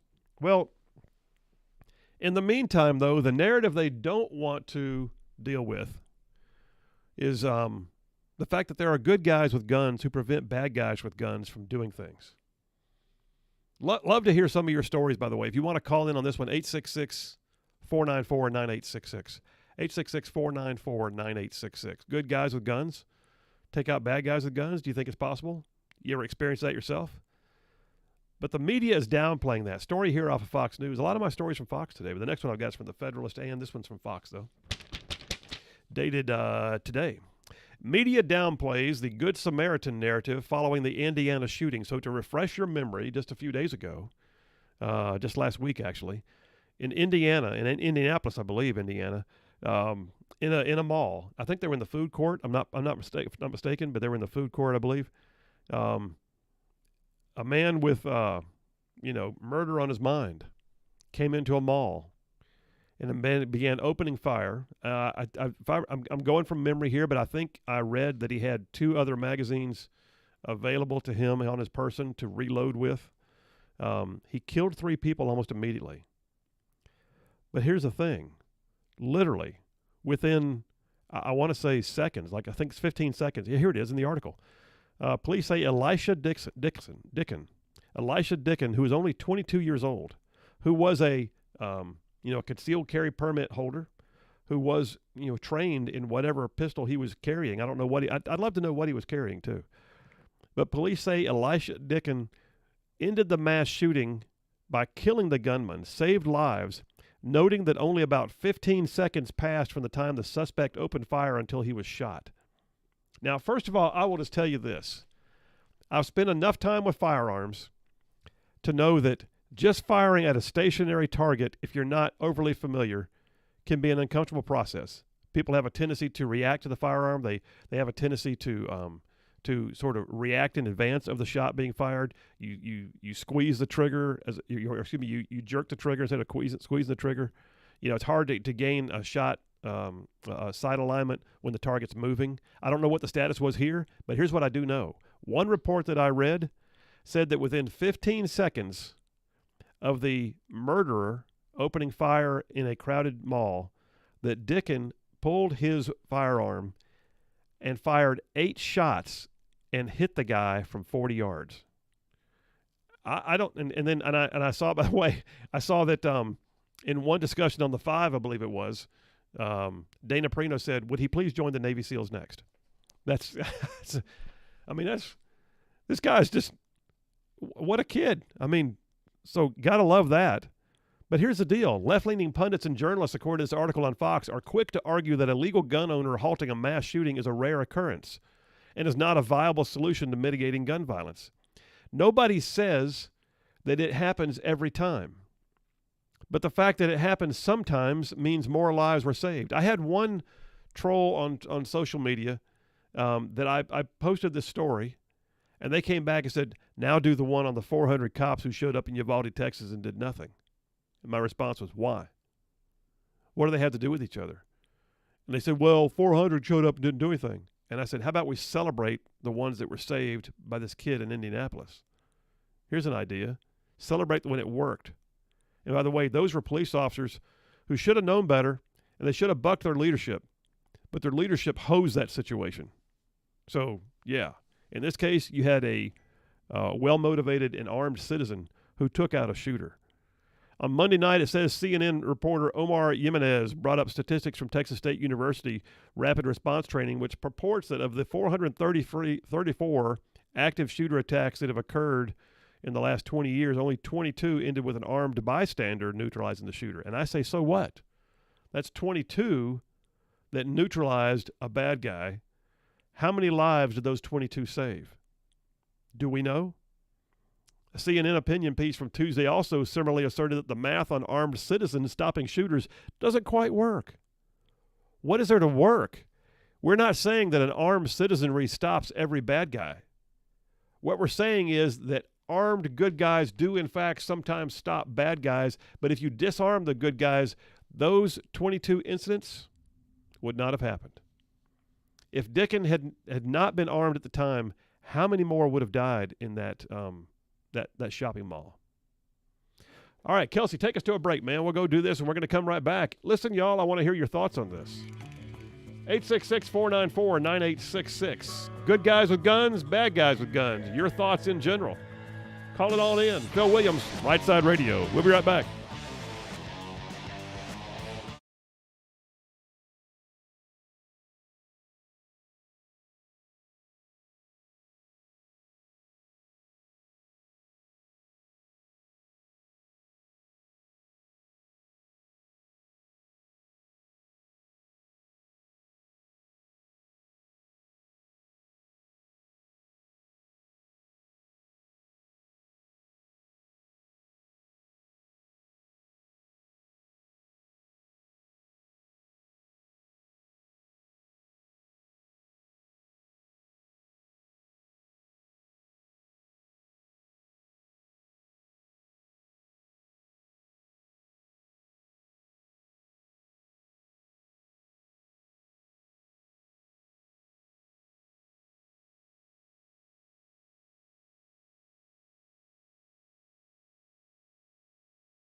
We are back. Phil Williams, Rightside Radio, covering all of North Alabama, solid conservative and just plain right, depending upon where you are right now across the northern part of our state. You might be getting pummeled with pop-up showers, so just watch the weather as we approach go-home time here.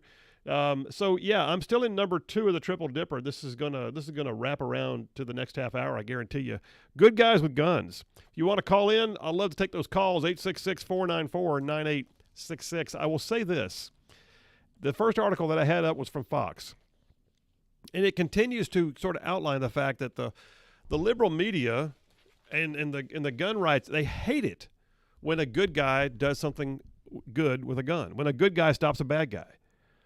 And they want to statistically play it down. Well, it really doesn't pan out that way quite. I mean, it doesn't really pan out. In the mass shootings that have been recorded since the last 20 years, 434 of them, only 22 have resulted in a good guy stopping, a bystander stopping things.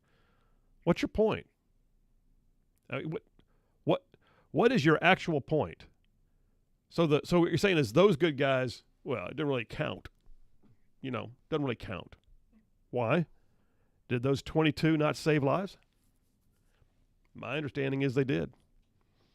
I got plenty more on that, but let me jump over the phones real quick. Line 3, John from Decatur. Hey, John, how you doing today? Very well, sir. I think that the statistics they use of the number of times that a civilian stops shooters are deliberately skewed because they include all shootings stopped by them. But what they don't consider is the fact in the majority of those cases are areas where civilians aren't permitted to carry firearms. Exactly. So there is no armed citizen there to make an attempt to stop it. So it is artificially a low number. What would be appropriate would be to take the number of stops where there were armed citizens permitted to be. And I think in that case, we're going to see a much higher percentage of times that a armed civilian, the good guy, stops the bad guy. No, it's a perfect point. In fact, I've got an article here in a minute that I'll jump into on that. You're exactly right. Is that very often the bad guys perpetrate these crimes in places where they know they don't face any armed opposition. And in this particular case, we're looking at this kid, what was his name again? I'm sorry. Eli Dickin, who literally was, according to the mall rules, not supposed to be carrying. It wasn't a law. It was just a rule. And guess what? It's a good thing he chose to not obey that rule. I got about a minute. Let me grab the next call real quick. Hey, man, appreciate your call. Thanks so much. Let me jump on to another one before I run out of time. Jeff from Boaz. Hey, Jeff, I got about 45 seconds. What you got, bud? Hey, Mr. Williams. Hey, just wanted to make a quick comment that with the media is all too quick to say if one life is saved whenever they make sweeping gun control laws that are ineffectual at best. Yet, whenever an armed citizen saves many lives, evidently those lives don't matter. That's a great point. What a great point. You know what? I hadn't even gone down that road in my mind, but you are right. Absolutely right. Jeff, thanks for the call, man. Coming up on the break right now, so we're going to have to go ahead and bump it there, but we appreciate you. That was a great point. Yeah, so literally, media wants to claim they save lives when they take your guns. They don't want to talk about when you save lives because you had guns. What a great point. All right, more on this. Phil Williams, Rightside Radio. Y'all call in if you want to. 866-494-9866. We will be right back.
Alabama's syndicated news talk leader, Rightside Radio. Phil Williams here in the Rightside studios. It is 4:35 p.m. go home time for some of y'all, and I'm going to tell you right now, you may be thinking when I'm heading the way home, what am I going to? I want something for dinner. I don't want the same old.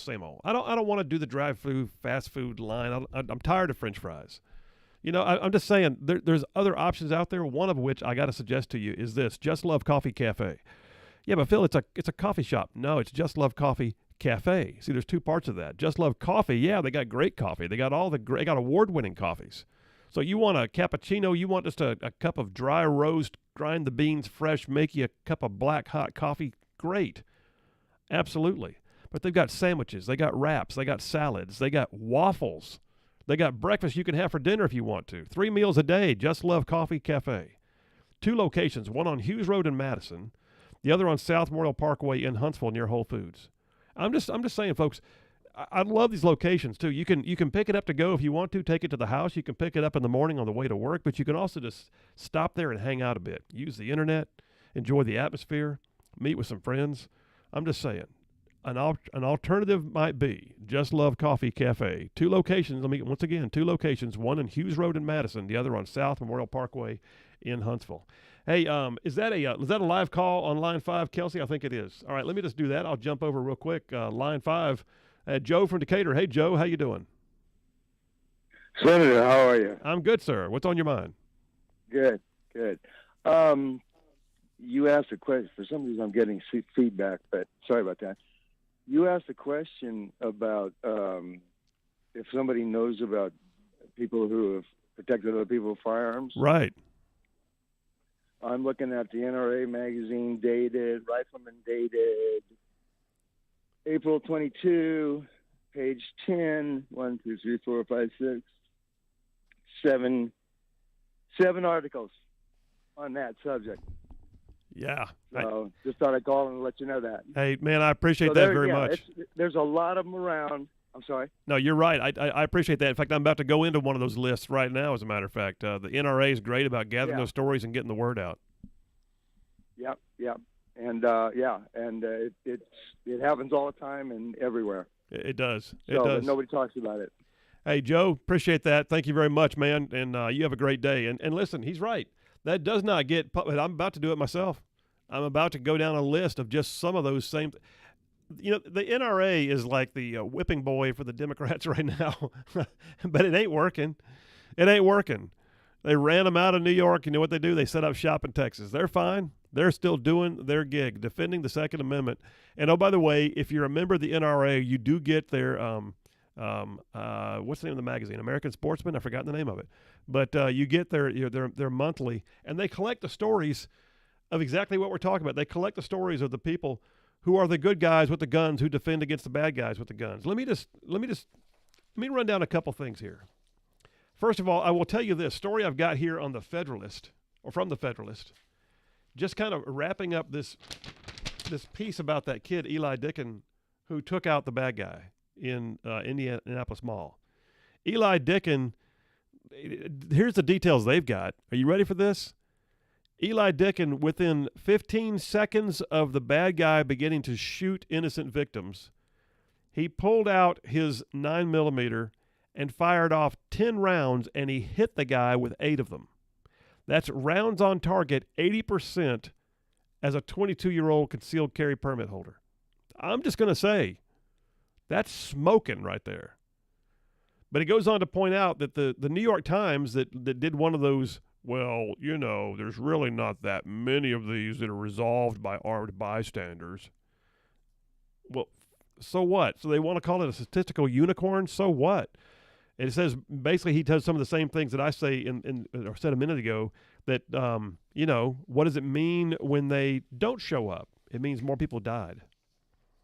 And so that he points out here that by doing this, what happened is the New York Times has basically sort of made their case for more concealed carry, because what they said was, well, you know, some lives were saved sometimes, but not all the time. Okay, let's arm more people then. Maybe we'll save more lives. Oh, we didn't mean that. Why didn't you mean that? Why didn't you mean that? New York Times, liberals, why didn't you mean that? Why did you not mean let's save more lives? What is your point? Well, we need more people to die so we can get rid of the NRA and the evil Second Amendment. I'm reading between the lines, but that's what I'm seeing. So let me just tell you, my caller a moment ago, Joe from Decatur, he's spot on. And there's a couple of outlets that will do this. They'll put together the real stories. And I've got one here. This one didn't come from the NRA. This one came from National Interest. But nationalinterest.org, and this story, by the way, is from March of 2020. So a couple years old, but March of 2020, they point out, and I thought this was significant, because you see right now the liberals with regards to the Indianapolis shooter being taken out want to say there's only been 434 mass shootings since, the last 20 years, and only 22 of those resulted in an armed bystander taking out the bad guy. What they don't tell you is those were mass shootings that were on record as a mass shooting. What they're not taking into account is the number of times, literally, that an armed citizen stopped a crime against themselves or others that was not a mass shooting with their firearm, which happens, depending upon the number of reports you're reading, they say within 500,000 to 1 million times or more per year. And it says even if we assume the low end of this range, it means that an incredible number of times Americans relied on the Second Amendment, not government getting there on time, to protect their inalienable rights. And so what they did was they collected some stories. This article I've got from March of 2020 says 12 stories about a good guy with a gun that progressives won't like. By the way, it's interesting to me, too. Google does a good job of suppressing these stories. I knew these stories were out there because I found them before. But in my resourcing today, when I was doing intentional searching, I'm going to tell you right now, I had to go through about 5 pages of Google bringing up the fact that active shooters don't always get stopped by good guys with guns. All right, how about the ones that do? Here we are. Let me read you a few of these. By the way, all of these came in 1 month. In 1 month in 2020. January 1st, in Dublin, California, a lawful gun owner relied upon his Second Amendment rights to defend his own life when an ex-girlfriend and her armed acquaintance assaulted him in his own home. They burst into the door saying that they believed he had some of her possessions and he had to take out his own gun to protect himself. And the armed acquaintance was charged by killing the girlfriend later. All right, January 4, Columbus, Indiana. This is 2020. A homeowner shot and killed an intruder who was wielding a baseball bat who broke into his home in the middle of the night. Neighbors report that in the minutes before the shooting, the man was seen walking up and down the street in a highly agitated manner, smashing windows and cursing loudly. And he broke into this man's house, and he had a gun, and he shot the man. January 7th, Pascagoula, Mississippi. A man suspected in a string of burglaries picked the wrong house to break into at the wrong time. An armed homeowner in the middle of the night returned in the middle of the morning to find the burglar in his bedroom. The burglar tried to pull his own gun, but the homeowner was armed and instead shot and killed him. January 10th, a concealed carry permit holder was socializing with guests at a home cookout when 3 armed men attempted to rob them all at gunpoint. The permit holder drew his own handgun and fatally shot one of the robbers, and the other 2 fled. How about this one? January 12th, Pittsburgh. A young father used his handgun to defend himself, his fiancée, and their 10-month-old child after an intruder broke into their apartment and threatened them at gunpoint. The man shot and killed the intruder. How about this one? January 19th, Danville, Illinois. When several armed men wearing ski masks kicked in his door one night, a 31-year-old homeowner defended himself with his handgun, firing multiple rounds at the intruders. One was killed, the others fled. How about this one? Cape Coral, Florida. A good Samaritan with a firearm in his truck defended 3 women from a man who had followed them out of a bar in a threatening manner. The women yelled at passing vehicles for help. The truck driver stopped and allowed the women to take refuge inside as he confronted the aggressive man. The man retreated to his own vehicle when he saw the truck driver was armed. He then rammed their truck several times while the women were still inside. The truck driver fired a couple of rounds into the tailgate of the man's vehicle and held him at gunpoint till police arrived, and police had charged the man with aggravated assault and determined the truck driver acted in lawful defense of himself and the women. I'm just telling you. How about this one? January 27th, a 13-year-old boy used his family's rifle to protect his grandmother during a domestic violence incident, shooting and wounding a man because he was fearful his grandmother was going to be killed. Investigators said the man was actively assaulting the boy's grandmother and threatened other family members, including that juvenile. So they point out, and there were more. Here's one, January 31st, Detroit. A woman shot and wounded the man who broke into her apartment in the middle of the night. A neighbor told reporters it's a dangerous neighborhood, and there are regularly gunshots up and down the area. This time the gunshots from a law-abiding citizen. So as they closed out that storyline, they said the good guy with a gun is not a myth.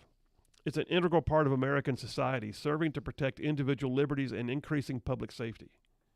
It says we all want safe communities, but our focus should be on doing the right thing our focus should be on doing the right thing instead of just doing something. The right thing certainly includes protecting constitutional rights of law-abiding citizens who regularly rely on those rights. There was no reason for me to paraphrase any of that. It was so good. It was worth just reading it to you. But that article summarizes so much of what I'm trying to say, is that good guys with guns, they actually do stop bad guys with guns. And they may not stop every bad guy with a gun, but why do we have to have it be 100%? The Second Amendment should not be considered the panacea for everyone's concerns about crime, but it's helping some. And what I would like to know is, of those 500,000 plus who stop the bad guy at their own home, or from perpetrating a crime against a friend, or guarding their family, or guarding bystanders, what happens if they don't show up with a gun? What happens if the armed intruder, the bad guys who don't care about the laws, by the way, if you think you're going to disarm people, no, you're going to disarm good guys. You're going to disarm the law-abiding citizens. And I got news. The criminals, they could care less. That guy who came into the mall, he wasn't supposed to be there with a gun either, liberals. But he was. And I'm thankful that Eli Dickin was there too, who could put 8 out of 10 rounds on target from 40 yards under pressure and stop a bad guy. That's just the heat right there. All right, Kelsey, last break of the day, man. Let's go ahead and take it, and we'll head on to that. You want to call in? I'll take that call. Kelsey, I see I got to call the line. Ask him to hold, please, and I'll take him as soon as we get back. Phil Williams, Rightside Radio. Solid conservative, just plain right. We'll be right back.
And we are back. Phil Williams, Rightside Radio, covering all of North Alabama, solid, conservative, and just plain right.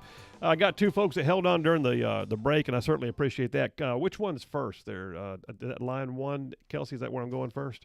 I do Yeah, believe line it one. is. Yeah, all right, let's do that. Line one, Dustin from Decatur. Dustin, how you doing today, man?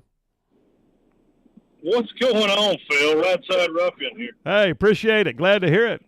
What you got, man? What's on your mind? Man, well, I'm one of those statistics that you're talking about. Okay. At a young age, 13, I believe I was, and it was family. My brother-in-law's, so I guess it technically be my uncle, came over out from California, thought he was some big bad gangster, and got in a tussle with my mother over, a 22 pistol in the car. So I ran inside and grabbed my rifle and put it up to the man's head, and I said, "Look, you can either let go of that pistol or you can die right here." Wow, about that. So, wow. I mean, not something I should have had to have done at 13, but at the end of the day, it happens. No, it absolutely did. Yep. All the time. So, and hey, man, stop drinking so much common sense. Hey, Dustin, appreciate you, man. I'm glad you were there that day with the wherewithal, even as 13 years old, to stop a bad guy. So, yeah, appreciate what you did. That's awesome. Thanks for the call. All right, let me jump over to line two real quick. Walker from Harvest. Walker, how you doing, man? Doing great, Phil. This is Walker from Rightside Ruffian from Harvest, Alabama. How you doing, sir? I'm good, sir. I'm good. Glad to hear you're a Rightside Ruffian. What's on your mind? Wondered, you talked about people with concealed carries and intervening and it not being reported. What they're not even covering is someone like me. I've been concealed carrying in Alabama for about 10 years, and I've stopped 2 robberies and saved my own life once. Wow. See? It doesn't have to be a mass shooting. Sometimes it's just stopping a bad guy, period. Yeah, that's Yeah, and the second robbery I stopped, the first one they got away, but the second one ended in 3 arrests. Well, there you go. And I tell you what, Walker. First of all, thank you for your willingness to face it down. But secondly, let me ask you this. Do you consider yourself to be a superhero of any kind? Are you just a normal guy?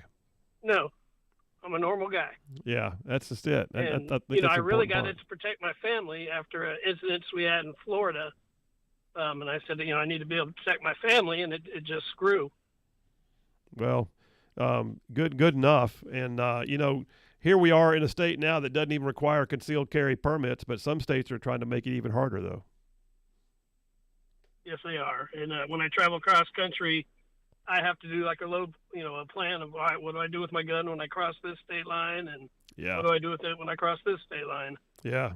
And I'll tell you what's galling, too, is how many people in the military who have more training with weapons than pretty much anybody in civilian sector on the average. They're not allowed to have their firearms. They have to register their firearms on military posts most often. Yeah. Well, my son was going to move on Redstone, and he's a police officer, and the registering of all his firearms, his police firearms, was just too much. Yeah, because he's a police officer and a soldier. It just makes no sense. Hey, Walker, appreciate you, man. No. Thanks for what you do. Thanks for sharing your story. We thank you very much, and have a great day. All right, thanks, Bill. Take care. All right, May the Lord bless you, sir. Yeah, you too, sir. Well, I tell you, man, I got the best audience. Bunch of right side ruffians just out there just doing the thing. Both of those guys has called in and were able to say, yep, had a firearm and was able to stop bad things from happening. That's the way it's supposed to be. It's not. They weren't out looking for the fight. 13 years old. Dustin, I believe his name was. Dustin wasn't looking for the fight. But you know what? He was willing to be there. And that's the thing. What happens when the good guys are not allowed to have the guns? The bad guys will still have them. So I'm just saying, this whole thing about the narrative you're seeing right now in the media that, well, good guys with guns are not that common in stopping them. They are extremely common. And when you consider that 5% of all mass shootings, 5% resulted in an armed citizen taking down the bad guy, well, how many lives were saved by that 5%? And then you consider that some statistics say between 500,000 and 1 million incidents like the ones that we're talking about there with our last 2 callers. I mean, how many lives or how much life, limb, and property has been saved by good guys with guns facing down the bad guys with guns. All right, folks, amazing show because we have an amazing audience. Listen, we'll be back here tomorrow at 2. I'm just telling you. Oh, man, this show, something else. You guys are it. All right, Phil Williams, Rightside Radio. Coming up next, you got the great one, Mark Levin. We're back here at 2. Y'all have a great night.